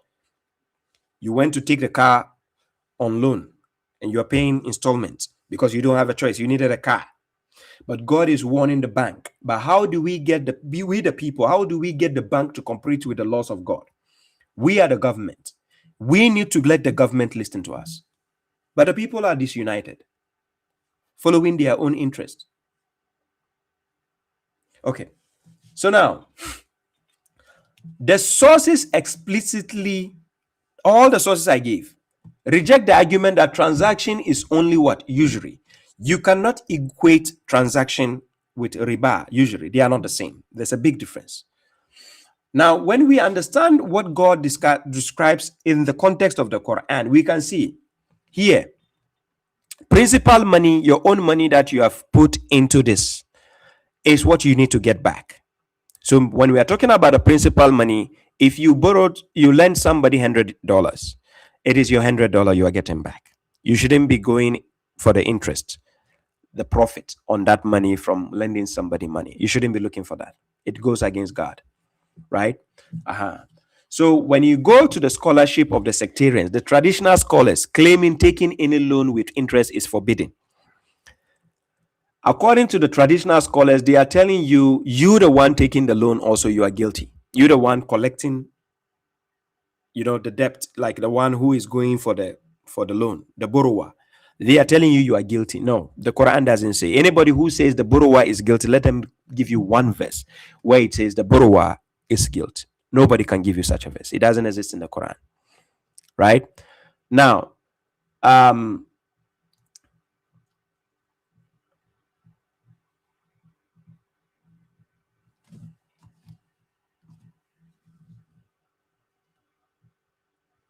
what am I? Okay. GS says what? It says, and don't fall for the Islamic banks. They are, yes. Thank you for this reminder. Don't fall for the so-called Islamic banks. They are scam too. It's not real. They are not truthful. The so-called Islamic banks scamming. They are not truthful. Right? You need to investigate them. And yes, you need to investigate them for real. Yeah, don't just believe them just because they use the name Islamic Bank. Just like we have the Islamic militant, Islamic whatever. Please, the moment you see the Islamic this on this, don't think it's Islam. Yes, if you see the name Islamic, look, Ireland, I say Ireland, Iran. You know it's an abbreviation, right? It's Islamic Republic, right? Just because it says Islamic Republic doesn't mean Islam. Don't think it that way, right? Beware. Don't just believe, just like that. So, salam to you, Radmon Farouk, with interest. All their countries take and give loans. Yes. Let me see. If I lend somebody, let me see. XFZ says, if I lend someone $100 for his business and expect $100 in return after a fixed time, he can falsely claim he can't pay. And that way, everyone will misuse this rule if interest is not added, right? XFZ18. I don't think you listened from the beginning, did you? I don't think you listened from the beginning because you missed something there. You said, if I lend someone $100 for his business. Now, the moment you are lending for a business is different. This is transaction. Somebody is going to do business. You need to transact. That since it is business, this is not a personal loan. Since it is business, hey, you are going to sell this for €5. You'll be getting profit of this because business is meant for profit. Listen carefully. So you need to do a transaction. This is what, okay, thank you for reminding me. I was about to talk about Shark Tank. It's just like investment, Shark Tank. When somebody is coming to you to borrow money for business, we call it investment. That is like Shark Tank. You have to be the shark in the tank. Listen carefully. XFZ.18. I'm talking to you. You said if I lend someone $100 for his business and expect $100, no, in business you don't lend 100 and expect 100. Business is supposed to generate profit. That is different. That is not a personal loan. What I'm telling you is the issue of personal loans, mortgage, buying a house, buying a car. Those are the things which are personal. No, banks, those banks, we need to abolish this kind of system. Business is different. Are you getting the point? Okay, maybe when I allow the phone calls, it will be more clearer. But let me address your point. Then he says, in return, after a fixed time, he can falsely claim he can't pay. No, he can't. No, he can't. Because when it comes to transaction, God says you should quote everything. When his business is written, the statistics is there, the profit margin is there. That is why in the Western world, every business has a bookkeeper that shows your revenue, that shows whatever the company is generating. He can't just verbally and come and tell you my business is collapsing. Where is bankrupt? Where is the evidence? Yes, business is different because God says transaction is different. And I quoted chapter 2, verse 282. Pay close attention. Go and read that verse. Chapter 2, verse 282. I spoke about that. Right? And then he says what? And that way everyone will misuse this rule if interest is not added. Remember, all the rules God is putting in the Quran is for our own good. Yes, it is for our own good. It's only fair when the investment is part of profit and loss. But if it is only expecting profit, then it is riba. No. What I'm saying is everybody goes into business for profit. Why do we go into business? Please, ladies and gentlemen, answer me in the comment section. Why do we go to business? Do we go? Tell me here, who here goes into business with the intention to lose? Please, ladies and gentlemen, let's be honest in the comment section. Who among you here goes into a business with the intention to lose?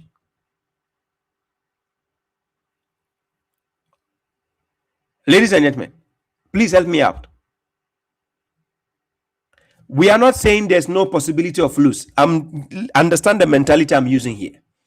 Who goes into business to lose? Who goes with the intention, I'm going into business, but I want to lose? Who goes with that mindset?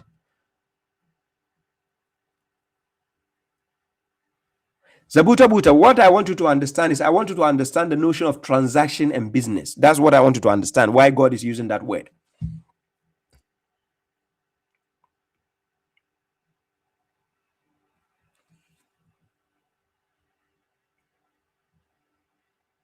No, Shark Tank, they lose. Shark Tank, they lose also. I don't think you follow Shark Tank.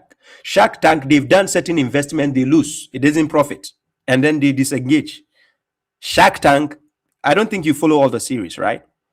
It's not every time they profit. They invest and lose. There are certain businesses they invested and it backfired. Somebody says, Zabuta Buddha says, if they lose, then it is fair business. How?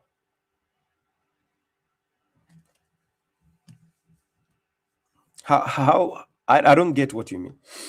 Radmon Farouk, I didn't forget you. Don't worry. I did not forget you. Right?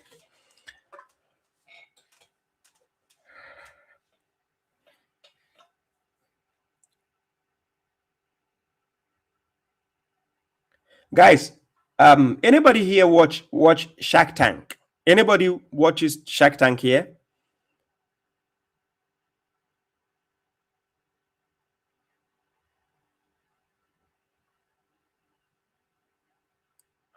I used to see you. Okay, is it allowed to buy shares in business? Yes, buying shares in business is allowed. It's not forbidden by God. You can buy a share in business. Buying shares is halal. It's not bad. Yeah.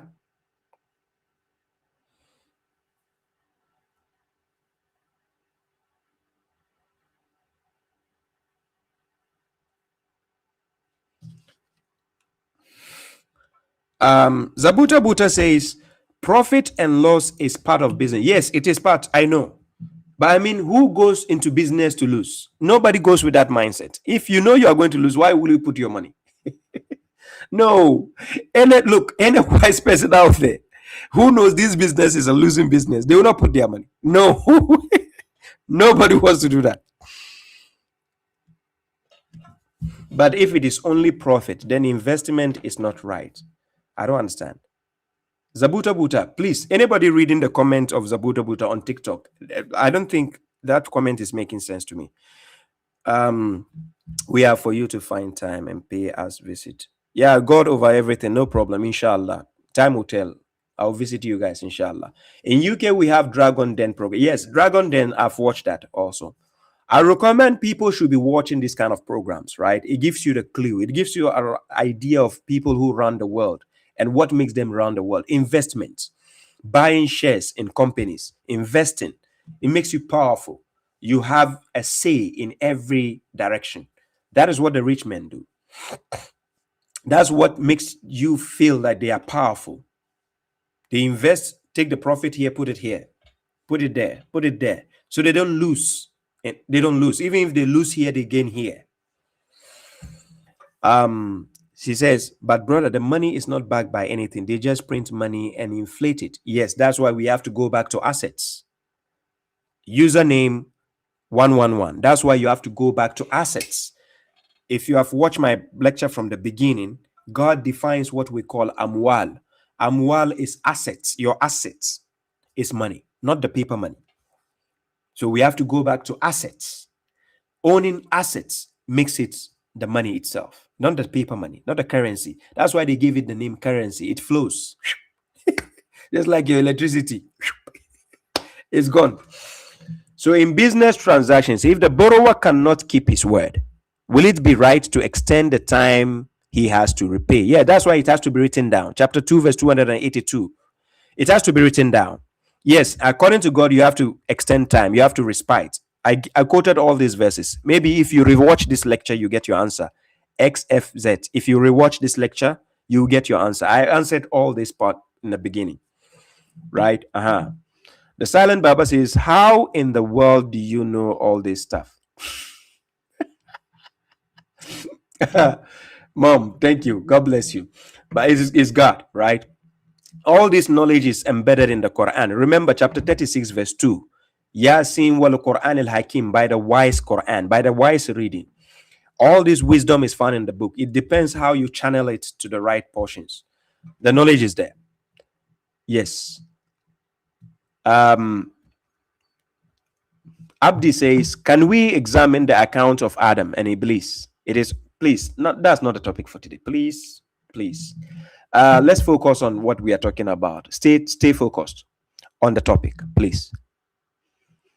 We are not talking about, if you are talking about fishes, don't start talking about snakes, please.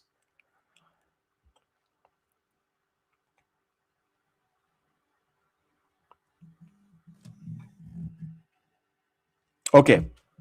Thank you very much, the real Mr. Sniper. Guys, I opened the phone lines. You can call in, you ask your question, and I will be tolerating people from TikTok. If you have any questions, you're welcome with your question. That's the end of the lecture concerning the usury riba in the context of the Quran, right? So yes, if you have any questions that you want to ask, you're welcome with your questions. Let us stay on the topic, please. Let's stay on the topic. I'll be giving the chance for question and answers on Sunday, God willing, Sunday. So yeah, that you can call and ask me your questions. Do you think digital money is an asset? It's not truly real, but what do you think? It is an asset. Yes, it's digital, but it's an asset. It's a deeper knowledge to that on how we discuss. Just like when you have a file, I give an example. You see, I have a hard disk. This is a hard disk. I can store digital money in this hard disk. I can store it. As long as I don't give it to anybody, it's still here. Now remember, this file, this Hard disk is an asset. This hard disk is an asset. So when I store this digital money here, I have the asset here. You understand? You just need to know how to trade it. That's all you need. Just like if you have gold and silver and you're storing it in your cabinet, same thing. You just need to know how to transact it with the banks or with the next parties. That's all. So even though we are dealing with the digital world, she says, but how does the asset hold value? Yes, it's based on the trading. Gold and silver are physical. Yes, they are physical. Yes, we have. But when you take it to the digital world, it becomes an asset online. It becomes a digital asset, even though it's physical. But you are transacting it on the digital world, right? So we are based in the digital world now. If I save the file here, that becomes the asset in the hard disk. As long as it's here and I don't put it on online, it's still here. Nobody can have it. I have it. Do you get the example? Username. As long as I save it in the hard disk, it becomes like the gold and silver. So let's say, okay, let me use the example. Let's say this is the silver. This is the silver. I just put the digital asset I have and I put it here and I save it. I put it in my closet. It's still here. It doesn't go anywhere. Nobody can have access. It's there. The day I want to transact it, then I bring it back and I put it here. And based on the transactions online, it is giving it value on the market world. You understand? It's going up and down. Gold, silver, they're trading it. So the value is increasing, going. So you can target the time it goes very high. Then you take it from there. You bring that asset, you put it online, then you trade it. You go and buy an asset again. Instead of keeping that money, use it to buy an asset again. Assets, invest in assets, buy assets. You understand? This is what I'm trying to let people understand. Don't just take paper money and put it there. No value. That's why when the house burns down, it's gone. The paper money is gone. But if it's gold, the house burns down, is there. Silver is there. Land is there. Even if it burns, you still have the land. You understand? You need to know where to put your money wisely. Yes, people need to be taught all this. Sometimes they don't teach you this in schools. You don't go to school to learn wisdom. People need to apply wisdom to all this. But gold is a physical property that everyone takes and purchases no matter what. Yes, but what I'm saying is, I'm not saying you should keep that digital asset forever. But you can't shop with Bitcoin. You can shop. Yes. There are certain business entities, they accept coins, crypto coins. Username. Some firms, they accept crypto transactions. Yeah. Yes.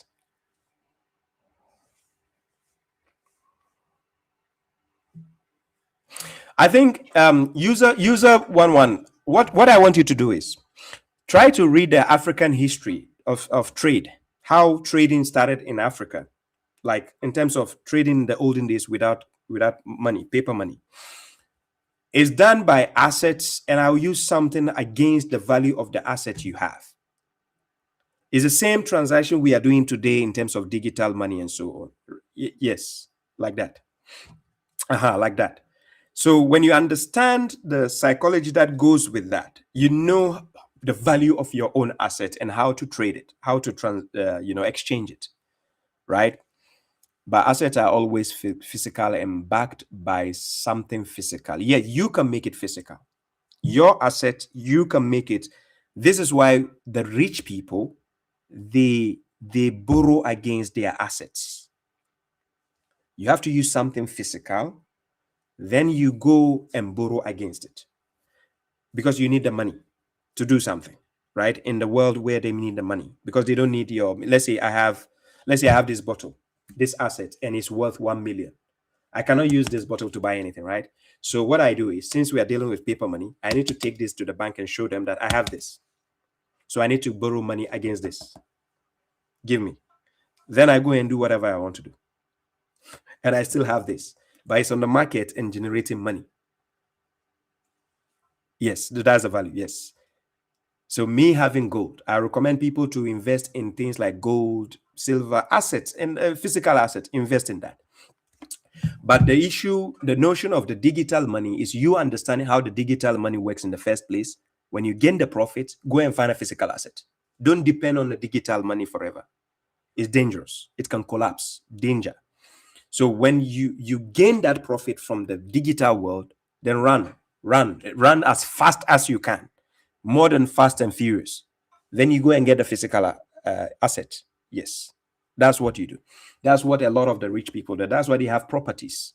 That's why they own properties. They own farmlands. That's why they own. You understand? They use this. This is, we call it transit zone. They use that digital transit zone to make it big. Yes. Okay, ladies and gentlemen, is there any question I'm missing? Let me put the phone number there. The phone number is on the screen. That's the WhatsApp number you can call. On TikTok, people can send me the requests. Let me see. People have sent a request. I don't know which people are this. I don't know. Brother Helal, you sent me a request. Is it by mistake?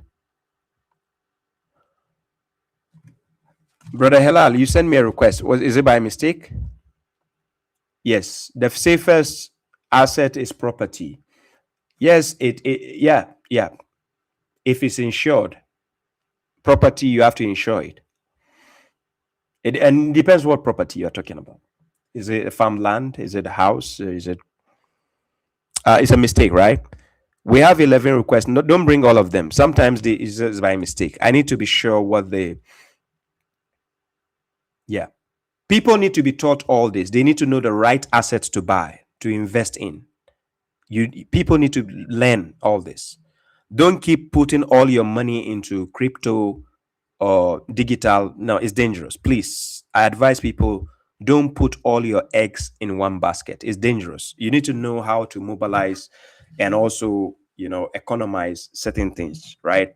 Don't be so greedy when it comes to getting profits in terms of digital world. It's a dangerous zone to do business, right? Your money can be hacked. You need to understand all this. But when you have physical assets, you can actually borrow against it. You can actually insure it. You can put it into a trust. For people who, I think in the US they allow trust. In Finland here, trust doesn't work. But if you understand how trust work, yes, it's important. It's very important. You need to understand all this. Sister Aram. Sister Aram says, Baba, will you consider becoming a broker?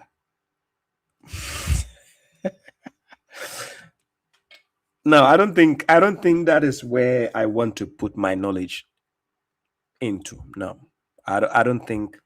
I'm a businessman by profession, right? So I know how to do business, but I don't think that's where I want to put my strength. I think people need to know how to use God's knowledge as an umbrella to every aspect of life. The book of guidance is there to give you the code of conduct, not only in a religious moral value, but you need to know how to live your daily life in terms of education, finance, livelihood, family, everything.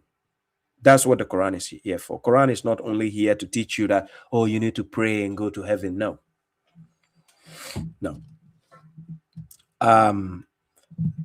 That's why I prefer physical. You're telling all the reasons. Yes. I'm giving all the reasons, right? Yes. Quran alone is truth. Yes. Salam to you. Guys, it's like today people just enjoy the lecture. Nobody wants to call. You don't want to call me? Anyways, guys, you see the way I did the lecture today? That is how I started 8 years ago. That's how I've been doing my lectures. I go straight to the point. So people who watch my lectures 8 years ago, from 8 years, 7 years, right? When you watch, I've been doing like this for 8.5 years, right? But if you watch my videos from the beginning, this is how I normally do my lectures, right? I go straight to the point, give you the relevant issues. It helps you to learn perfectly in a way that you get all the points necessary to any topic. That's how I used to do my lectures.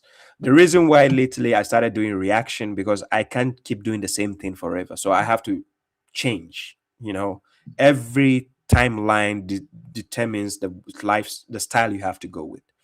So that's why I started doing reaction. So when I'm doing reaction videos, people thought I never, address anything relevant. I have a lot of relevant videos I did in the past.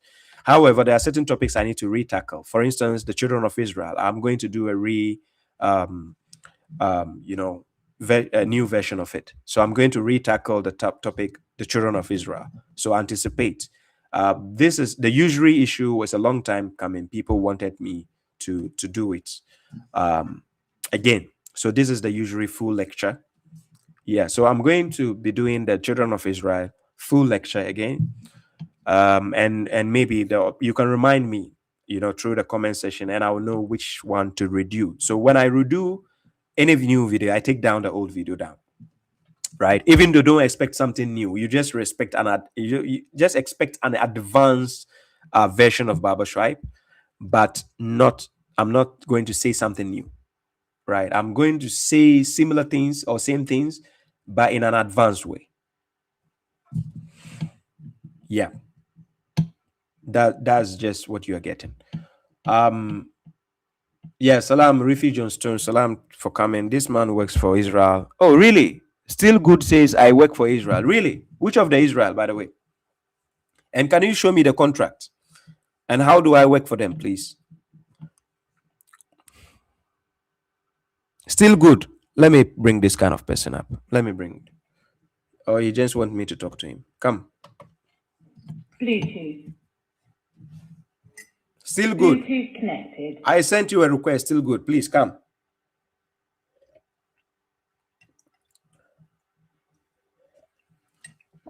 Still Good. I sent you a request. Please come. Please. Please answer the request and come. Please. Still Good. Don't decline the request. Please come. I want you to prove to my audience how I'm working for Israel. Please help me out. Please come. Come. Don't be a coward. Please come. I'm not going to fight with you. Please accept and come. Let the people see how truthful you are. Please, I beg you. He says you don't deserve a debate. I didn't say I'm going to debate with you. I want you to tell my audience how I work for Israel. That's all I want you to do. Please.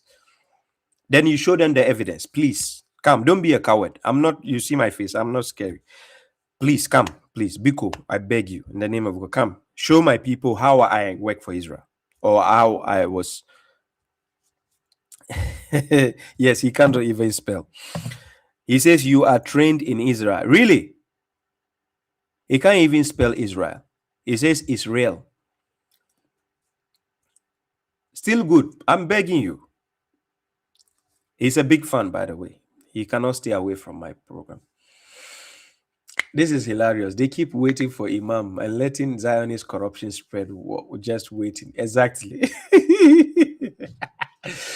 Okay. So Jihan says most digital currencies like Bitcoin are manipulated. Yes, they are. Right now, America is controlling most part of it. Yes. Just like stocks by the elites. Yes, the Wall Streets. Yes, they are controlled. And the little guy loses his shirt because he's not in the know like the big guy. Yes. But this is why Quran wants you to investigate things before taking a step. Don't pursue what you don't have knowledge. You have to investigate. Put your head to the ground. You need to know where you are taking the leap.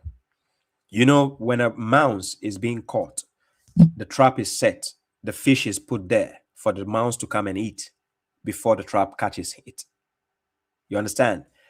If the mouse actually knew the one who put the fish down for him or the cheese is actually the one who wants to catch him, there's no way the mouse will go there, right? So people need to understand how to play the mouse and when not to play, when to play the one trying to catch the mouse. You need to understand the ball game. And that's why God teaches us the footsteps of the devil. to show you how the devil works so that you can maneuver your way around the devil. He shows you the footsteps of Pharaoh. He shows you the Haman, the stronger people in history. Then he shows you how to maneuver around it. So when you know all this, it becomes easier to walk around the big guys without having a fear. But people are just, oblivion to this fact. So that's a problem. Line in.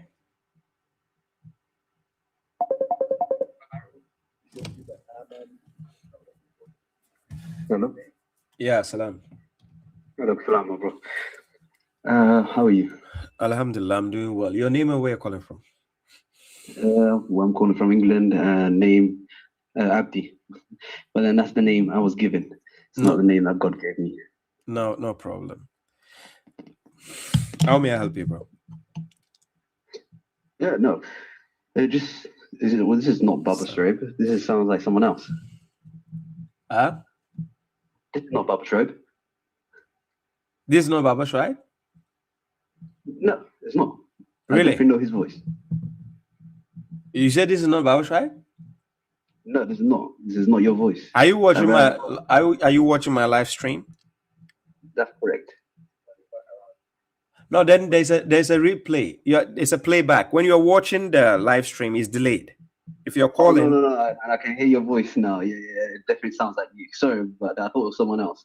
But anyways, yeah, what I had, what I had to ask you. Okay, you say devils, but then the devils we clearly know in the Quran. It clearly says the devils are amongst the jinns and humans.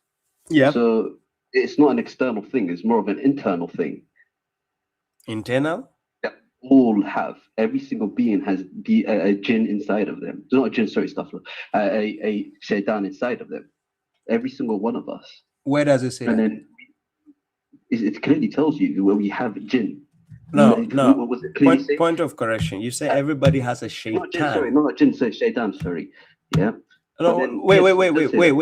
Point of correction. Point of correction. You say we have shaitan in us? Every single one of us, and it's a choice for you also to have the angel inside of you. We both all have the possibilities of both. Wait, as it clearly says in Adam, when it comes down to Iblis with the lie he told to Adam, which is what lie did Iblis tell to Adam? The tree is going to give you what? Angelship, and then what? Also immortality. The tree doesn't give it to you; Ilahi gives it to you. Wait, we all have the ability to be angels. Wait. You are saying again we have the ability to be angels again? Yes, but I thought you said they are already in us.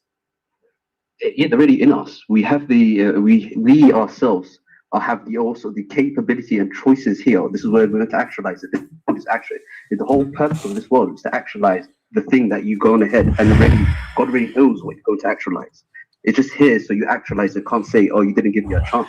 He gave us a full chance. Here, the world is to go ahead and actualize your actions and to become the angel, if you go to become the angel. And then not everyone becomes an angel because there's 3 levels to heaven. Sorry, there's 3 levels to the judgment, which is heaven, the garden, and then hell. And it even tells you the people going to hell is not everyone. There's a couple of people who are going to be in a place called the heights. And then they're the people who are the majority. The majority are sheeps. And it clearly tells you Adam and Iblis for a reason, because there's 2 types of shepherds. There's the shepherd who wears the fake angel mask, who knows his full inner demon, and then there's the shepherd who actually knows his errors and then knows how to go ahead and get himself correct, like Adam. Where does it say we have the genes in us? Okay, mankind, it clearly says of mankind and jinns. So of mankind and the jinns, they are both shaitans. They can both have shaitans. I said both creations. Did you hear my question? Go ahead. Where does it say we have the jinn in us? In us? Yeah. Okay, does it not say amongst the angels, so amongst the jinn and mankind, they are amongst them there are jinns. Sorry, amongst them there are shaitan, sorry. And then both of us are created the same. The reason why we can have shaitans in us is because Is our choice to go ahead and align with an angel, align with the devil, or to be the mix in between. And if you're the mix in between, you're the group who's going to go to the garden, and you're the group who's going to go ahead and also potentially go take yourself to the heights, which is tasting the hell, which is not directly hell, is the taste of hell. You didn't answer my question. Where does it say we have jinn in us? As I told you, I'm going to repeat it again. Does it say yes or no? We're out of mankind and jinn, so out of jinn and out of mankind, there are jinn, so there are shaitans amongst them. Didn't Ilahi say that? Yes or no? I can't remember the exact verse. I can bring it up for you next time I get up on the phone. You are not answering my question. I am answering a question. You listen to the English I used. That's the English you used earlier on. You said in us. We have the genes in us. And then I'm saying, listen, along with the angel, these are mentalities and mindsets, and these are not a external entity that goes ahead and affects you. If you do not go ahead and notice the internal thing, you're never going to know. It's never going to. If you make the internal thing an external thing, you're never going to go ahead and really see the inner demons that every human being has. Every human being has. The demon is not an external thing. The demon is inside of you and everyone else. Abdi, go ahead. Are you willing to have a conversation or a monologue? Go ahead. Where does it say we have the gene in us? Okay. You want me to go ahead and exactly bring it up, or you want to go ahead and give me the verse? You use the argument your own self millions of times against these also the so-called Muslims who claim themselves to be Muslims, clearly stating, on what? On Ramadan, what happens to the so-called jinns? They get locked up. But then what did it clearly say in the Quran as well? So what happens? You also clearly state your own self. So what happens to the human jinns? How come they're not locked up? Which you clearly know, it clearly says. Sorry, not jinns. I keep making a mistake. Shaitans, devils. Are you married? Go ahead. Are you married? He hung up. He hung up before I hung him up.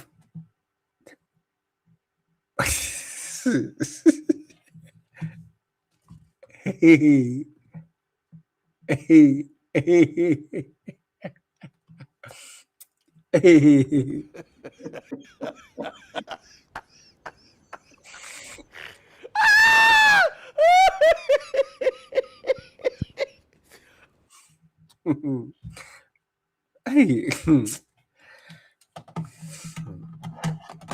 Okay. It's okay. Let's continue. Oh my God.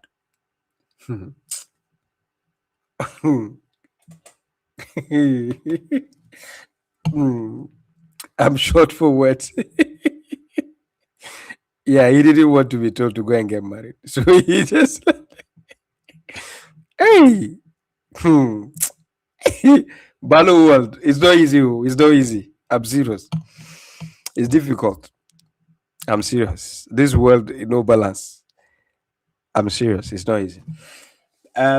Anyways, this is 3 hours stream on Facebook, YouTube, and other platforms, right?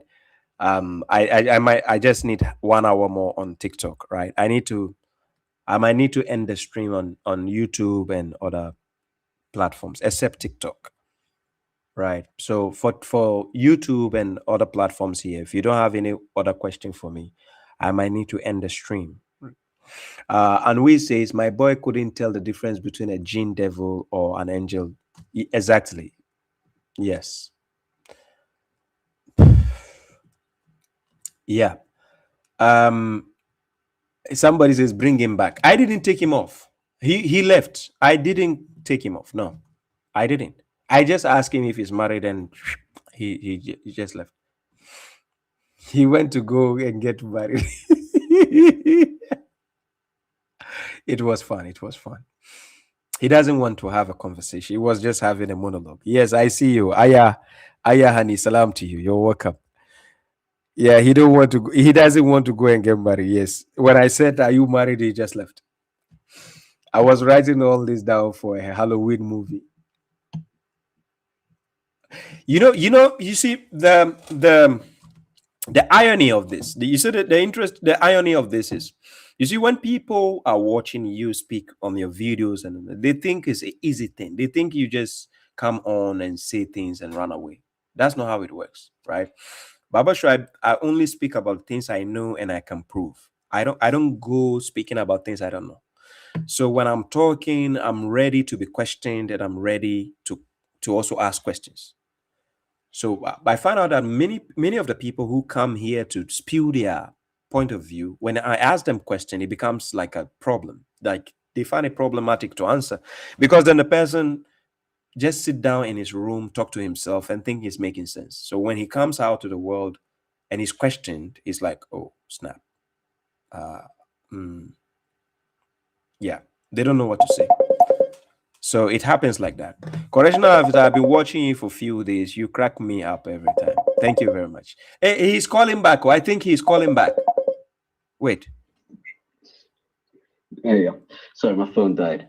Jumango, you go ahead and state who are the angels then? What happened to your What phone? are they angels? Are they free willed creation? Or are they just creation God caused? Apparently, just like the mushriks, just no different to the so-called Muslims. They have a view of what the angels are, what creation, just to go submit themselves to God. Let's go back to where we stopped. So, what are they free willed individuals? So I'm asking you a question. It's very simple. Let's go back to where we stopped. Who are the angels? So, what are they? What type of creation are they? I said, let's go back to where we stopped. Okay, go ahead. Are you ready? Go ahead. I ask you, where in the Quran does it say that the jinns are inside us? What are angels? You understand this? What are angels first? You tell me. You know so much. Who is the first person to ask a question? You know so much. You might tell me what the angels are. So you know you know I know so much? No, apparently you know so much. So you tell me, who are the angels? No, I'm saying, so do you agree I know so much? I'm going to repeat it to you again. Apparently you state you know so much. So who are the angels? Where did I say I know so much? When? So go ahead and you tell me, because you're obviously talking like that. When did I know? When did I say I know so much? What are the angels? Are you going to be talking to me on an emotional level now? I'm just asking you, literally, what are the angels? You need to answer the first question first. Do you feel like do you feel like do you feel like you are in charge? Engines are what? Do you feel like you are in charge? Doing the same issue, no different. I said, do you feel like you are in charge? Yeah, you make the hello external thing. You hello want to resolve it. Especially hello when you go ahead and see an external hello thing. So if you want to go ahead and answer the question, what you didn't go to get married? You need to get married, clearly. But anyway, so what are angels? What? Can you mind to go ahead and state what angels are? After you answer the first question, please. Are they free will creations? Please answer. Or are they creations? Answer the first question. Answer. Oh, Abdi. Just created, yeah, to go ahead Abdi. and glorify God and to remind him of his own capabilities, which is not God. So do you mind telling me what the angels are then? Are you listening to your own voice? No, I'm asking you.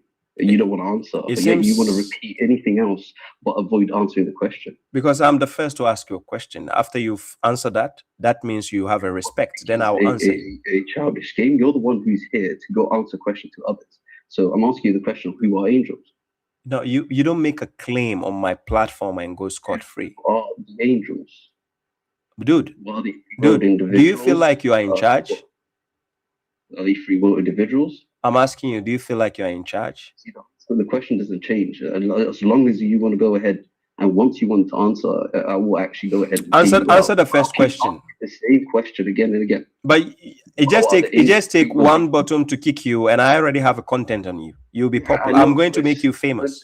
What happens? So you tell me what happens with the angels. Are they free will beings? I'm not answering any question from you till you answer the first question. What are they? Are you answering the first question I asked you? Okay, you're a very silly child. Take care of yourself. He left again, ladies and gentlemen. So initially, before he put it on his phone, he said the battery went off. How does the battery just come back so fast like this? Ladies and gentlemen, have you ever seen that before? Somebody's battery went off and come back.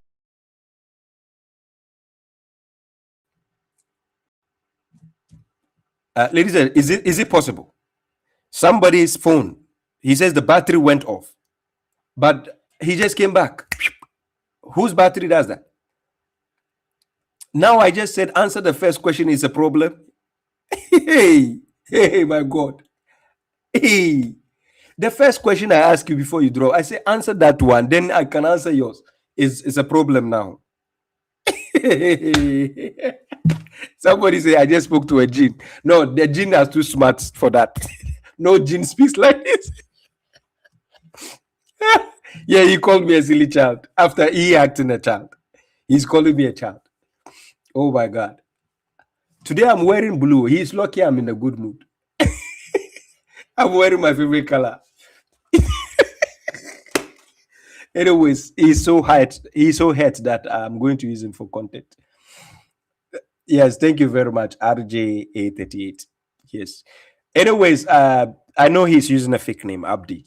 If you're willing to have a discussion, come and answer the first question. Then you can ask me a question. It's disrespectful to expect me to answer your question when you left my question unanswered. That's not a civilized way to have a discussion, right? I'm more matured for that. That's why I was watching you make a fool out of yourself. I asked you the first question, you left it unanswered. So what makes you feel like you are in charge to ask me a question so that I will answer when you left mine unanswered? It doesn't work that way. Respect is reciprocal. So you should have answered mine, then you demand me to answer a question. That's how to have a fair argument. Huh?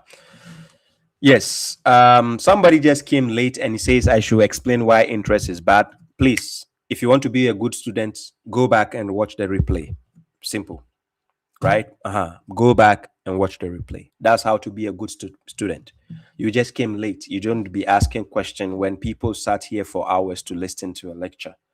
Right? So, anyways, those on YouTube and other platforms, except TikTok, I'm going off for now. Thank you very much, ladies and gentlemen. I appreciate your support.